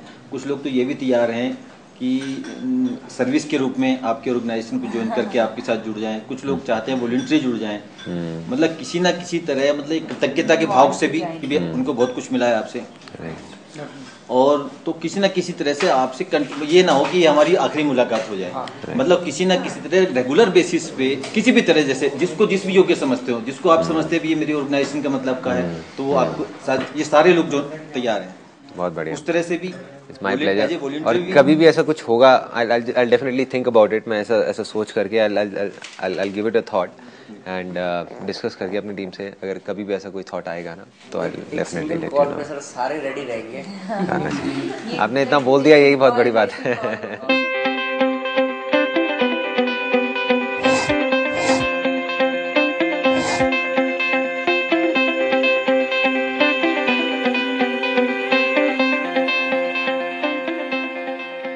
आपने एक चीज़ बोला था अपनी स्पीच में, आप किसी होटल में गए थे, होटल में जाने के बाद उसने एक चीज़ बोली थी कि मैं अपने सेल्फ सेटिस्फेक्शन के लिए अपना कमाया हुआ पैसा नाली में बहा देता हूँ। राइट। तो वो सेल्फ सेटिस्फेक्शन कैसे सर मेंटेन हो अपने बॉडी, मतलब उस चीज़ को कैसे पहचाने कि इससे मैं सेल्फ सेटिस्फाई हूँ? देखिए बेसिकली क्या है ना, अब वो वाला जो एक लाइन थी ना, उसको कई लोग समझ पा रहे हैं, कई लोग नहीं समझ पा रहे। वो ये सोचते हैं कि भाई पैसे को नाली में बहाने से अच्छा, या वो जब उन्होंने वो कहानी सुनी मेरी IIT कानपुर वाली, तो उन्होंने कहा कि यार वो दाल को नाली में क्यों बहाना है, किसी गरीब को खिला दो ना। अगेन हम सही गलत के कॉन्सेप्ट में चले गए ना। हमें सिर्फ ये देखना है कि किस कॉन्टेक्स्ट में बात की जा रही है। There is nothing like right and wrong. मतलब ये आप जाकर के उनको क्यों बोल सकते हो कि भाई इसको नाली में नहीं बहाना, आपको यही करना है। उनके हिसाब से वो बासी हो गया तो बासी किसी को भी नहीं खिलाना। अगर उनको किसी को वैसे भिखारी को भी खिलाना है तो भाई उसको बासी क्यों खिलाएंगे, ताज़ा खिलाएंगे ना निकाल करके। So the point is very simple. उसका जो बेसिक फंडा है वो है बिजनेस से रिलेटेड। वो कॉन्सेप्ट लाइफ से रिलेटेड नहीं है, बिजनेस से रिलेटेड है। ऐसा नहीं कि हम जा करके पैसे को नाली में बहाने लग जाए, that does not make sense. But the idea is, अगर कोई बिजनेस करना चाहता है, that session was regarding business. IIT Kanpur में लोगों ने ये पूछा था कि एंटरप्रेन्योरशिप के बारे में बताओ। तो बिजनेस का बेसिक फंडा ये है, एक लेवल के बाद में जा करके आदमी अटक जाता है जब वो पैसे को खर्चने से पहले 1000 बार सोचने लग जाता है। सपोजिंगली अगर मेरा एक रेस्टोरेंट है और मैं ये सोचने लग जाऊं कि यार जो केला है वो 2 रुपए का भी आता है, तो 10 रुपए का केला क्यों यूज करना है? तो 8 रुपए अल्टीमेटली तो नाली में बह रहा है ना।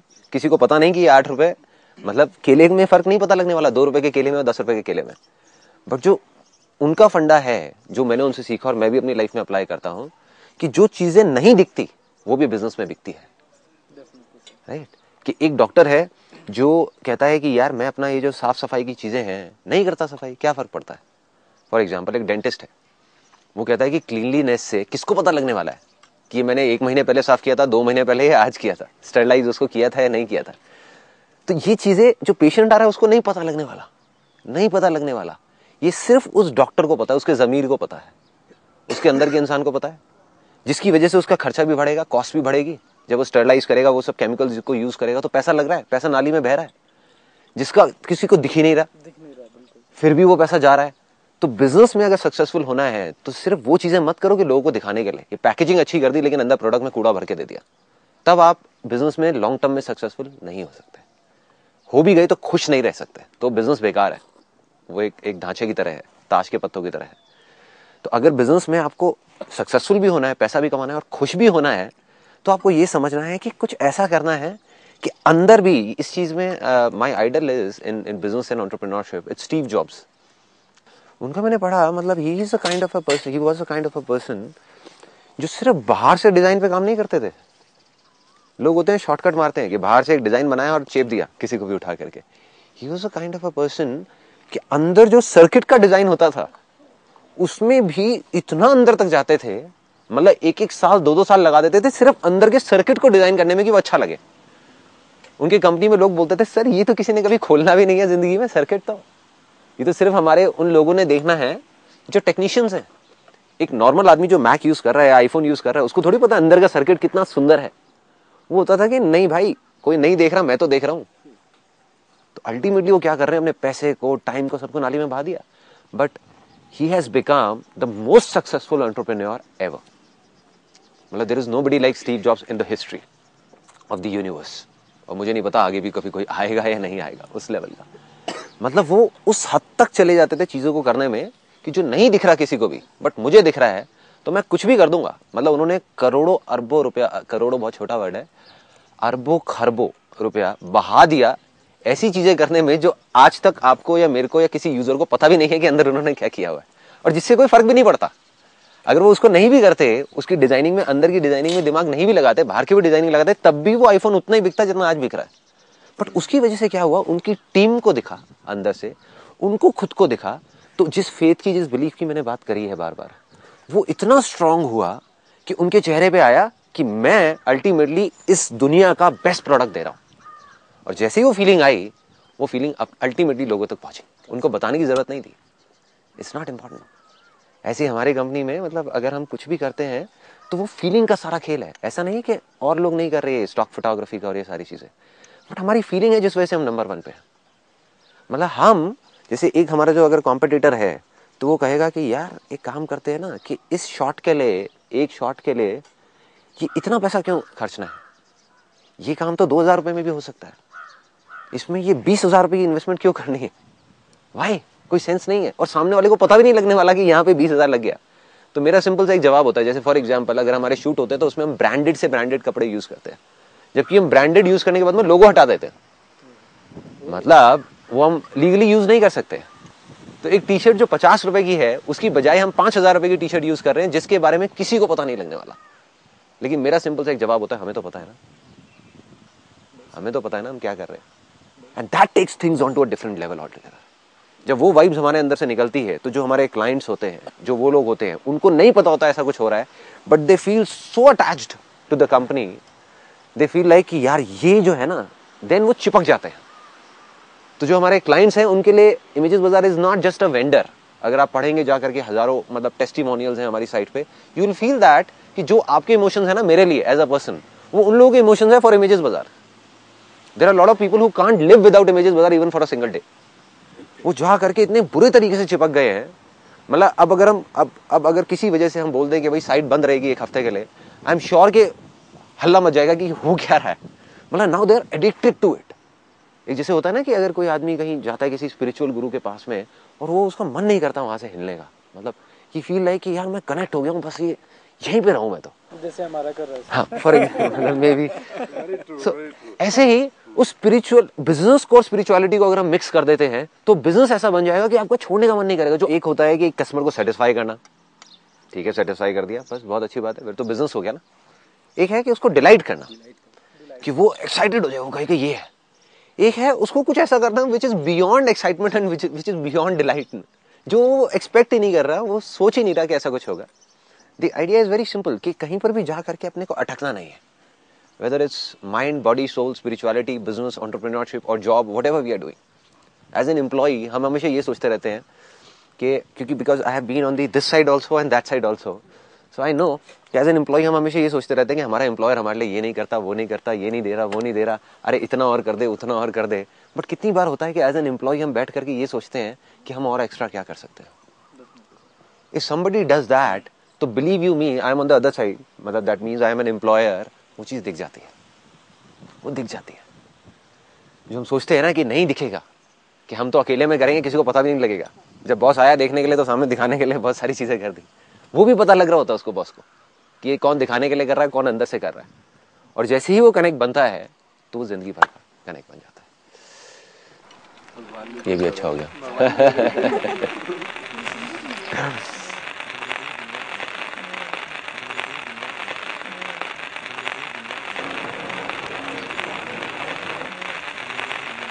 कोई भी चीज़ अगर आपको किसी चीज़ की शुरुआत करनी है बिल्कुल जीरो लेवल से, और आपको उस चीज़ के बारे में बिल्कुल नहीं पता, और आपको बस ये करना है कि मुझे डेफिनेटली ये चीज़ इतने टाइम में मुझे कंप्लीट करनी है, तो उसकी जो जीरो लेवल से शुरुआत है वो आप कैसे करते हैं?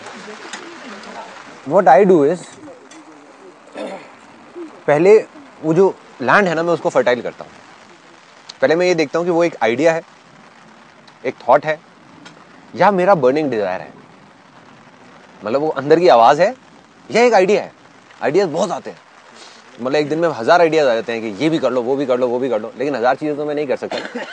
सब कुछ करने की कोशिश करूंगा, कुछ भी नहीं कर पाऊंगा एट द एंड। तो I just go by my inner voice. पहले मैं आराम से कुछ भी नहीं करता, ये भी नहीं रिसर्च करता कैसे करना है, क्या करना है। कुछ दिन के लिए मैं उसको छोड़ देता हूँ और सिर्फ अंदर अंदर अंदर अंदर अंदर अंदर जाके देखता हूँ, मतलब बाहर कुछ नहीं करता, अपने अंदर चला जाता हूँ कि ये जो चीज हो रही है ये है क्या, मतलब अल्टीमेटली मैं करना क्यों चाहता हूँ। अपने नाम के लिए, फेम के लिए, पैसे के लिए, अपनी ईगो को बूस्ट देने के लिए, या कुछ और ऐसा है विच इज बियॉन्ड ऑल दिस। तो जैसे ही जवाब मिल जाता है और पूरा पक्का जवाब मिल जाता है कि हाँ ये जो करने की वजह है ना, ये कुछ है यार, मतलब देयर इज समथिंग, तो फिर मैं तब भी कुछ नहीं करता। Then I just keep on reinforcing it. वो जो अंदर से जब मेरे को कंफर्म हो गया कि हाँ इसके पीछे इट्स समथिंग बियॉन्ड, मतलब ये ऐसा नहीं है कि कोई टेम्पररी चीज नहीं है, ऐसा नहीं कि मैंने आज करी और कल मर गई, मतलब दिस इज समथिंग टाइमलेस, कि जो मैं अगर 50 साल बाद पीछे मुड़ के देखूंगा तो मुझे लगेगा कि नहीं यार ये मैंने एक अच्छा काम किया, या खुद को अच्छा लगेगा देख करके। तो जब वो चीज पक्की हो जाती है तो अब मैं उसको पक्का करता हूँ, क्योंकि अगर मैं अभी भी एकदम से शुरू कर दूंगा तो मैं डगमगा जाऊंगा। तो अब मैं उस बिलीफ को और स्ट्रांग करता हूँ, मतलब उसको और पक्का करता हूँ कि हाँ ये करना है, करना है, करना है, करना है, करना है। जब वो पनप जाता है ना और अंदर एक कहते हैं कि ज्वालामुखी बन जाता है, तब फटता है वो। Then I take a step कि नहीं अब करना है, और फिर कैसे करना है तब तक मेरे को नहीं पता होता, बट फिर सारे रास्ते निकल आते हैं 2 दिन के अंदर अंदर, जो बिल्कुल कहीं नहीं दिख रहे होते। ऐसी ऐसी चीजें होती हैं जो पहले कभी हुई नहीं होती हिस्ट्री में कहीं पर भी, बट एकदम से सब साफ साफ नजर आने लग जाता है। हाँ ये करना है, क्योंकि मेरा बिलीफ क्या है कि सब कुछ आसान है, तो कुछ भी हो जाए सब आसान है। तो अब जब सब कुछ ही आसान है तो क्या हम सब कुछ कर सकते हैं? इफ एवरीथिंग इज इजी और कोई बंदा बोले हाँ सब कुछ आसान है तो इसका मतलब सब कुछ ही करो ना, नहीं, सब कुछ आसान है लेकिन हम सब कुछ नहीं कर सकते। हम कुछ भी कर सकते हैं लेकिन सब कुछ नहीं कर सकते। सो द पॉइंट इज वो कुछ भी क्या है, क्या वो एक चीज है उन 1000 चीजों में से जिसको पकड़ना है। पहले उसको पकड़ के पक्का करता हूँ 10-15 दिन के लिए, महीने के लिए, 2 महीने के लिए, 3 महीने के लिए। जब वो पक्का हो जाता है, जब एक ऐसी स्टेज आ जाती है जब मुझे लगता है कि अब मैं अपने आप को नहीं रोक पाऊंगा, अब अगर मैं भी अपने आगे आकर के खड़ा हो जाऊं, पूरे 1000 लोग आकर के खड़े हो जाए, लाखों खड़े हो जाए, पूरी दुनिया खड़ी हो जाए, दीवारें खड़ी हो जाए चारों तरफ से, अब मैं नहीं रोक पाऊंगा। Then I take a step. मैं अपने लाइफ का एक सिनेरियो बता रहा हूँ, अब आप ये बताना कि ये टेम्परेरी है या शायद ऐसा ही रह जाऊँ मैं। फिलहाल मेरे अंदर का जो बच्चा है ना वो शांत है। तो जब से ये रियलाइज़ किया कि करना क्या है, उसके बाद से सारी चीज़ें सेकेंडरी लगने लगी। बिल्कुल ठीक है। कभी आपने ये चीज़ फेस किया कि आपका जो इनिशियल पीरियड था, आप जब स्ट्रगल कर रहे थे, आपने कभी वो चीज़ थी कि नहीं, काम के लिए आप इतने डेडिकेटेड थे कि बाकी चीज़ें सेकेंडरी लगने लगी, बाकी चीज़ों पे आप ध्यान नहीं दे पा रहे हो? 100%। देखो क्या होता है ना कि एक जोन होता है। जैसे मेरा एक जोन था कि जब काम नया नया शुरू किया था, उस टाइम पे मैं डेली दिन में 18 घंटे भी काम करता था, लेकिन लगता नहीं था कि मैं काम कर रहा हूँ। सो देखो, what you are saying is कि अगर मैं ये कर रहा हूँ तो क्या मैं उसको छोड़ दूँ? अगर आप उसको छोड़ रहे हो तो काम आपके लिए खेल होना चाहिए। फिर अगर वो भी खेल नहीं है तो बच्चा मर जाएगा अंदर का। सपोज स्पोर्ट्स पे मैंने कॉम्प्रोमाइज़ किया कि मैं डेली वॉलीबॉल खेलता था, और फिर वॉलीबॉल से ज़्यादा मुझे उस टाइम पे लगा कि नहीं यार, वॉलीबॉल से ज़्यादा, अब वो अंदर की कॉल होती है ना, अगेन उसमें सही गलत कुछ नहीं है। एक तरफ तो मैं कह रहा हूँ कि अपनी बॉडी पे ध्यान दो, एक तरफ मैं खुद ही आपको बता रहा हूँ कि मैं वॉलीबॉल छोड़ करके आई स्टार्टेड वर्किंग से 16 hours 15 hours day on computers to understand programming languages, क्योंकि मैं प्रोग्रामिंग बैकग्राउंड से नहीं था, उसको सीखना था ताकि उनसे उनकी लैंग्वेज में बात कर सकूँ। तो उसमें लेकिन मुझे मज़ा आ रहा था, वॉलीबॉल से ज़्यादा मज़ा आ रहा था, इसलिए मैं उसको कर रहा था, वो मेरे लिए खेल था। बट अगर आप उस काम को छोड़ के एक नए काम को कर रहे हो जो आपके लिए बर्डन है, देन आपके अंदर का बच्चा मर जाएगा। बच्चा जिंदा तब तक रहेगा जब आप किसी भी बोरिंग से बोरिंग काम को बच्चों की तरह खेल समझ करके करते जा रहे हो। आसान है, अरे करो यार, मजा आ रहा है, मजा आ रहा है, मजा आ रहा है, मजा आ रहा है, तो मजा आना चाहिए। कुछ भी आप कर रहे हो तब आप सक्सेसफुल हो गए। मजा आना बंद हो गया, रस आना बंद हो गया, मतलब आपको लग रहा है कि मैं ये काम कर तो रहा हूँ लेकिन ठीक है, बस पैसा कमाने के लिए कर रहा हूँ, then you will be a machine down the line. वो बच्चा मर ही जाएगा, वो जागेगा ही नहीं। मैं इसलिए इतने कॉन्फिडेंस से बोल सकता हूँ, मेरे बहुत सारे दोस्त हैं जिनके अंदर का बच्चा मर गया, क्योंकि उनका क्या हुआ कि उन्होंने ये सोचा कि हाँ, मैं ये भी छोड़ दूं, वो भी छोड़ दूं, वो भी छोड़ दूं, प्लस कुछ ऐसा करूं जो सिर्फ और सिर्फ, मजा तो वहां पे था ही नहीं ना, सिर्फ पैसा कमाने के लिए, तो अटक गए। सर, आपने एक चीज़ बोली थी अपने सेमिनार में कि अपनी स्पीच में कि जब मैंने अपना वो प्रोग्रामिंग स्टार्ट किया था तो 8 से 10 दिन मैं ऑफिस में ही रहा था, और मैंने एक टारगेट लिया था कि मैं घर पे नहीं जाऊंगा जब तक वो चीज़ पूरी नहीं हो पाएगी। क्या एक पर्सन को अपने टारगेट पूरा करने के लिए अपने जो बॉडी है उसको तकलीफ पहुंचाना चाहिए? अगर आप मुझसे पूछेंगे चाहिए तो मैं कहूँगा नहीं, बट जो फेथ है वो कुछ ऐसी चीज़ें कराता है जो आपके दिमाग से परे है, राइट? हाँ, अब अगर आप कहोगे कि ये करना चाहिए तो मेरे से आप कहोगे नहीं करना चाहिए। आप मुझसे कहोगे कि मुझे करना चाहिए तो मैं कहूँगा नहीं करना चाहिए था। आप मुझसे पूछोगे कि मुझे करना चाहिए, मैं कहूँगा नहीं, मत करो। मगर अगर आपके अंदर कुछ ऐसा होगा तो आप मेरी कहाँ सुनोगे यार, मैं किसकी सुनता उस टाइम? मतलब अंदर कुछ और ही था ना, दैट फेथ वाज देयर। अगर किसी क्रिकेटर को आप जाकर के कहोगे कि एक दिन में 12 घंटे प्रैक्टिस नहीं करनी चाहिए, आपकी बॉडी खराब हो जाएगी, तो हम सब जाकर के उसको समझाएंगे नहीं, बट वो सुनेगा क्या किसी की? He is in a different state. तो उस वक्त आपके मन में क्या था जो आपने डिसाइड किया कि 8 से 10 दिन जब तक वो चीज़ पूरी नहीं हो पाएगी, मैं घर पे नहीं जाऊंगा? कुछ भी नहीं था, मतलब एक ही चीज़ थी कि अभी मेरी लाइफ की ये सबसे बड़ी प्रॉब्लम है जो सामने खड़ी हुई है। तो मेरा बस एक ये था कि अब जब तक ये प्रॉब्लम सॉल्व नहीं हो जाती, because that was a turning point, वो मेरी लाइफ की I think one of the biggest problems थी। जब मेरे को ABCD भी नहीं पता थी किसी चीज़ की, प्रोग्रामिंग की, और एकदम से सामने ये चैलेंज आ गया था कि बस अब या तो कंपनी बंद होगी, मतलब वापस बैक टू जीरो, सब चीज़ें हवा में लटक जाएंगी, या फिर अब कुछ करना है। मैंने कहा अब करना है या मरना है। को आपने मतलब अपने फैमिली को सेटिस्फाइड करके फिर विल की चीज़ आप कर रहे हो, आपने कम टाइम में कर ली, लेकिन यदि अभी हम सोचें कि हम वो उस पर ध्यान दें और उसमें टाइम ज़्यादा लग रहा है, तो कहीं ना कहीं ऐसा लगता है रिस्पॉन्सिबिलिटी जो है उससे कहीं ना कहीं। अब वो आपका बिलीफ है, अगर आपका बिलीफ है। अब मेरे को एक बड़ी मज़ेदार सी चीज़ याद आती है। मेरे एक आइडल होते थे, वो हमारे पड़ोस में रहते थे, हमारे घर के वहीं पे पास में। I will not take his name, but उनके साथ मैं वॉक करता था और मैं उनको बहुत मानता था। तब मैंने बिज़नेस अपना नया नया शुरू किया था और उनका बहुत बड़ा बिज़नेस था, मतलब उनकी कंपनी में करीबन 50-60 लोग काम करते थे और 25 साल से वो बिज़नेस कर रहे थे, बहुत अच्छे लेवल पे। तो होता ही है कि जैसे अब आप में से कुछ लोगों को लगता होगा कि हाँ भाई संदीप महेश्वरी है, उसकी बातें सुनो, समझो और उसको फॉलो करो। ऐसे ही मैं उनकी बातें सुनता था, समझता था और उसको फॉलो करता था। तो एक बार मेरा उनसे डिस्कशन हुआ, मैंने कहा कि मैं ना आने वाले, तब मेरे पास कुछ भी नहीं था, कोई कंपनी नहीं थी, कोई कुछ नहीं था, मैं एज अ फोटोग्राफर था, लेकिन मैंने बोला कि मैं ना आने वाले 5 साल के अंदर अंदर एक इतनी बड़ी कंपनी खड़ी कर दूंगा। एक अमाउंट फिक्स हुई और वो मैंने उनको बोला, तो वो हंसने लग गए। वो कहते बेटा ऐसे नहीं होता, मुझे 25 साल लगे हैं इस कंपनी को बनाने में, तो ये मत सोच कि 5 साल के अंदर अंदर ये चीज़ हो जाएगी, हो ही नहीं सकता, इट्स इम्पॉसिबल। कहते हर चीज़ में टाइम लगता है, मतलब इट विल टेक टाइम। वो उनका बिलीफ था, लेकिन मेरा बिलीफ कुछ और था। और प्लस उन्होंने सारा समझा कि भाई तू क्या करता है, क्या रिसोर्सेस है। मैंने कहा मेरे पास में तो कुछ भी नहीं है, ये नहीं है, वो नहीं है आज, लेकिन मुझे ये पता है कि ये चीज़ होगी। उस टाइम पे कैसे होगी मुझे ये भी नहीं पता था। उस टाइम पे इमेजेस बाजार नाम की चीज़ क्या होगी मुझे पता ही नहीं था, स्टॉक फोटोग्राफी पता ही नहीं था। मैं एक सिंपल फोटोग्राफर था जो जा करके शूट करता था अकेला। बट मैंने उसी टाइम पे उनको बोला, मैंने कहा कि ऐसा कुछ होगा 5 साल के अंदर अंदर, कुछ इतना बड़ा एक इतनी बड़ी कंपनी खड़ी होगी। तो उन्होंने जब मना कर दिया तब भी मेरे अंदर का वो जो बिलीफ था, वो फेथ था, क्योंकि मैंने कुछ और मान लिया था। उनकी जो एक्सपीरियंस था, उनकी जो थिंकिंग थी, उनका माइंड था, वो कह रहा था कि नहीं संदीप नहीं कर पाएगा। मेरा एक्सपीरियंस था, मेरा माइंड था, वो भी कह रहा था कि नहीं कर पाएगा। लेकिन जो अंदर का फेथ था, जो बिलीफ था कि नहीं तू कर जाएगा, कैसे करेगा पता नहीं, और फिर कर गया। एग्जैक्ट जो मैंने टाइम अपना फिक्स किया था कि 5 साल बाद ये चीज़ इतनी बड़ी होगी, ऐसे होगा वैसे होगा, वो चीज़ हो गई। सो अपना जो मांगते हो ना आप, जिसको बोलते हैं ना फेथ, जो भगवान से मांगते हो, थोड़ा सोच समझ के मांगो, क्योंकि जो मांगोगे वही मिलेगा। अगर आप गलती से भी ये मांग रहे हो कि यार कहीं मुझे टाइम ना लग जाए, तो टाइम लगेगा, तो टाइम लगेगा। उस टाइम पीरियड पे रिस्पॉन्सिबिलिटी ऐसे मैं नहीं मानता, लेकिन पेरेंट्स साइड से रहती है कि भाई पहले बीटेक करी, अर्न करो, सेट हो जाओ, शादी करो, मतलब उनका एक प्लेटफॉर्म है। बिल्कुल ठीक है।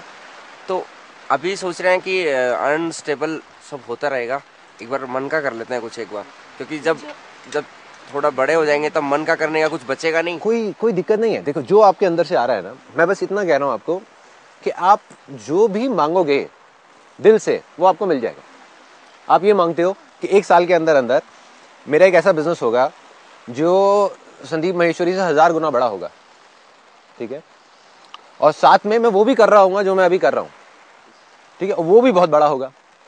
अब अगर आपके मन में डाउट है कि होगा या नहीं होगा, तो नहीं होगा।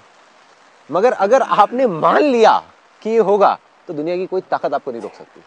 मेरे जैसे 1000 लोग आकर के आपके सामने खड़े हो जाएं कि नहीं होगा नहीं होगा, लेकिन आप कर जाओगे। कैसे करोगे पता नहीं। मैंने 5 साल मांगा था, आपके ऊपर है, आप 50 साल मांगो या 1 साल मांगो या 5 महीने मांगो, मांगने के ऊपर है, जहां पे आपको विश्वास हो सके। ऐसा भी मत मांगो कि हाँ 5 दिन में ये हो जाएगा, तो माइंड एकदम से क्या कहेगा यार ये नहीं हो सकता, और दिल भी एकदम से कहेगा नहीं हो सकता। तो जो आपको रीजनेबल लगे, जहां तक आप हजम कर सकते हो, जहां तक आपको लग सकता है कि हाँ ये चीज हो सकती है, उसको मान लो, उसको बोलते जाओ बोलते जाओ बोलते जाओ बोलते जाओ बोलते जाओ बोलते जाओ।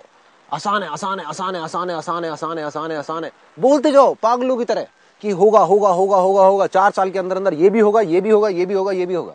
जो घर वाले चाहते हैं वो भी होगा, शादी भी होगी, ये भी होगा, बिजनेस भी होगा, और साथ में उस बिजनेस में इतना पैसा भी होगा कि उसको लेकर के मैं इतना बड़ा ये सेटअप करूंगा जो इंडिया का सबसे बड़ा ये भी होगा। अब अगर आप मान गए तो वो हो जाएगा। ये छोड़ो कैसे होगा, गारंटेड हो जाएगा। मैं भी लिख करके ब्लैंक पेपर पे साइन करके दे देता हूँ, हो जाएगा। दुनिया बोलती है छोड़ दो दुनिया को कि वो क्या बोलते हैं कि होगा या नहीं होगा। बट अगर आप नहीं मान पाए, आपको खुद को मानना है, किसी को मनाना नहीं है। हम गलती क्या करते हैं, हम दुनिया को मनाने निकल जाते हैं। अरे अपने फेथ में आप किसी को कैसे मना सकते हो। आज मेरे अंदर जो सपना है, मैं यहाँ पर अगर बैठ करके आप लोगों को समझाने लग जाऊं, या आप में से कोई मेरे को अपना सपना समझाने लग जाए, आप मुझे कन्विंस कर सकते हो? You can not convince it. और अगर आप कर सकते हो तो वो सपना ही बेकार है, क्योंकि इसका मतलब आपको पता ही नहीं है कि वो करना क्या है, राइट। मतलब फेथ उसी को कहते हैं ना कि आपको पता ही नहीं है वो कैसे होगा क्या होगा, बट वो हो जाए। सर एक चीज आपने बोली थी कि पागलपन, मतलब अगर कोई आदमी पागल है, अगर लोग बोलना स्टार्ट कर देते हैं ये आदमी पागल हो गया, तो आपने एक चीज बोली कि वो सक्सेस है। तो उस पागलपन का मीनिंग क्या है सर? आई एम ग्लैड कि किसी ने ये चीज पूछी, बिकॉज पागलपन का मतलब ना लोग ये समझ रहे हैं कि पागलों जैसी हरकतें करो, सड़क पे जाकर के डांस करो और लोग बोलने लग जाएंगे पागल हो गए हो तो आप सही ट्रैक पे हो। दैट डज नॉट मीन पागलपन। मैंने उस तरफ इशारा नहीं किया था पागलपन पे। सपोज जॉब छोड़ के बैठ जाओ, पढ़ाई छोड़ के बैठ जाओ, तो लोग तो बोलेंगे ही पागल हो। अरे तो मैं भी बोलूंगा पागल हो, राइट, क्योंकि आपको फेथ है नहीं, अपनी लैंड को फर्टाइल किया नहीं, और एक्शन पहले ले रहे हो। पहले उस सेशन को समझो तो सही, सेमिनार को समझो तो सही, मैंने किस कॉन्टेक्स्ट में बोला। सबसे पहले लैंड को फर्टाइल किया, मतलब अपनी गंदगी को साफ किया, जो कचरा भरा हुआ था अंदर दिमाग में बॉडी में, उसको खाली किया, लैंड फर्टाइल हुई। फिर बीज को बोया। उससे भी पहले बीज डिसाइड किया कि बीज कौन सा बोना है, अंदर की आवाज सुनी, फिर जाकर के उस बीज को बोया। लोग क्या करते हैं, अंदर की आवाज सुनी नहीं, एकदम से स्किप कर दिया। अरे यार मन नहीं कर रहा पढ़ाई करने का। किसका करता है? सब छोड़ दो पढ़ाई। हाँ, सब पूरी दुनिया बोलेगी पागल हो गए हो, तो आप सच में पागल हो गए हो, क्या करोगे, राइट। सो पागल हो गए उस लेवल पे जा करके जब आप कुछ ऐसा मानने लग गए हो, जानने नहीं, शौकिया नहीं, मानने लग गए हो जो और लोग नहीं मान पा रहे, लेकिन आप मानते हो कि वो चीज होगी। तब आपको लोग कहेंगे कि आप पागल हो गए हो, तब आप सही ट्रैक पे हो। So the idea is you need to believe in something so strongly that has to be unshakable. एक आदमी ने पढ़ाई छोड़ दी, ड्रॉप आउट होना चाह रहे हैं, वो ये सोच रहे ड्रॉप आउट होके काम हो जाएगा। हाँ? तो अब अगर वो ये कोई आकर के बोलता है कि मैंने पढ़ाई छोड़ दी, बहुत अच्छी बात है, आपने पढ़ाई छोड़ दी। अब इसको बड़े ध्यान से सुनना है, यहाँ पे एक बहुत बड़ा मैसेज है। वो यहाँ पर आकर के मेरे पास में बैठता है और मैं उसको बोलता हूँ भाई तूने पढ़ाई तो छोड़ दी, अब तो तू बर्बाद हो जाएगा, तू तो गया, ना तुझे नौकरी मिलने की, ना तुझे घर वाले सपोर्ट करने के, जो सच है, ठीक है, ना अब तू कुछ कर सकता, तू क्या करेगा, तू तो सड़क पे धक्के खाएगा भाई, भीख मांगेगा। और वो डर के बैठ जाए, अबे यार मैं तो गया यार, ये तो सही बोल रहे हैं यार, ये क्या कर दिया मैंने, तो समझ जाओ वो सच में पागल है। राइट, वो पागलपन नहीं है, वो सच में पागलपन है। असली पागलपन ये है कि मैं उसको बैठ करके यहाँ पे डरा रहा हूँ, मेरे जैसे 1000 लोग बैठ करके उसको डरा रहे हैं, बोल रहे हैं कि तूने क्या कर दिया भाई, तूने पढ़ाई छोड़ दी, और वो हंस रहा है बैठा बैठा। वो कह रहा है अच्छा आने दो, टाइम बात करेंगे, आने दो। That is called belief, that is called faith, unshakeable faith. उसको पागलपन बोलते हैं जो सच है। बट पागलपन ऐसा जो खोखला है, सिर्फ इसलिए कि भाई उसने किया, उसने ग्रेजुएशन पूरी नहीं करी तो मैं भी नहीं करूंगा और लोग मुझे पागल बोलेंगे और मैं सक्सेसफुल हो जाऊंगा। क्या सेंस है, क्या सेंस है? अपने फेथ को पकड़ो, अपने बिलीफ को पकड़ो, then do something which is beyond explanation. But you have strong belief कि अगर वही संदीप महेश्वरी जिसको देख करके तुमने ग्रेजुएशन छोड़ी, वही आकर के कहता है कि यार तुम बर्बाद हो गए, तो उस संदीप महेश्वरी को देख करके हंस के बोलो अरे तू बर्बाद है, छोड़ना, तुझे नहीं पता, मुझे नहीं पता मैं क्या करने वाला।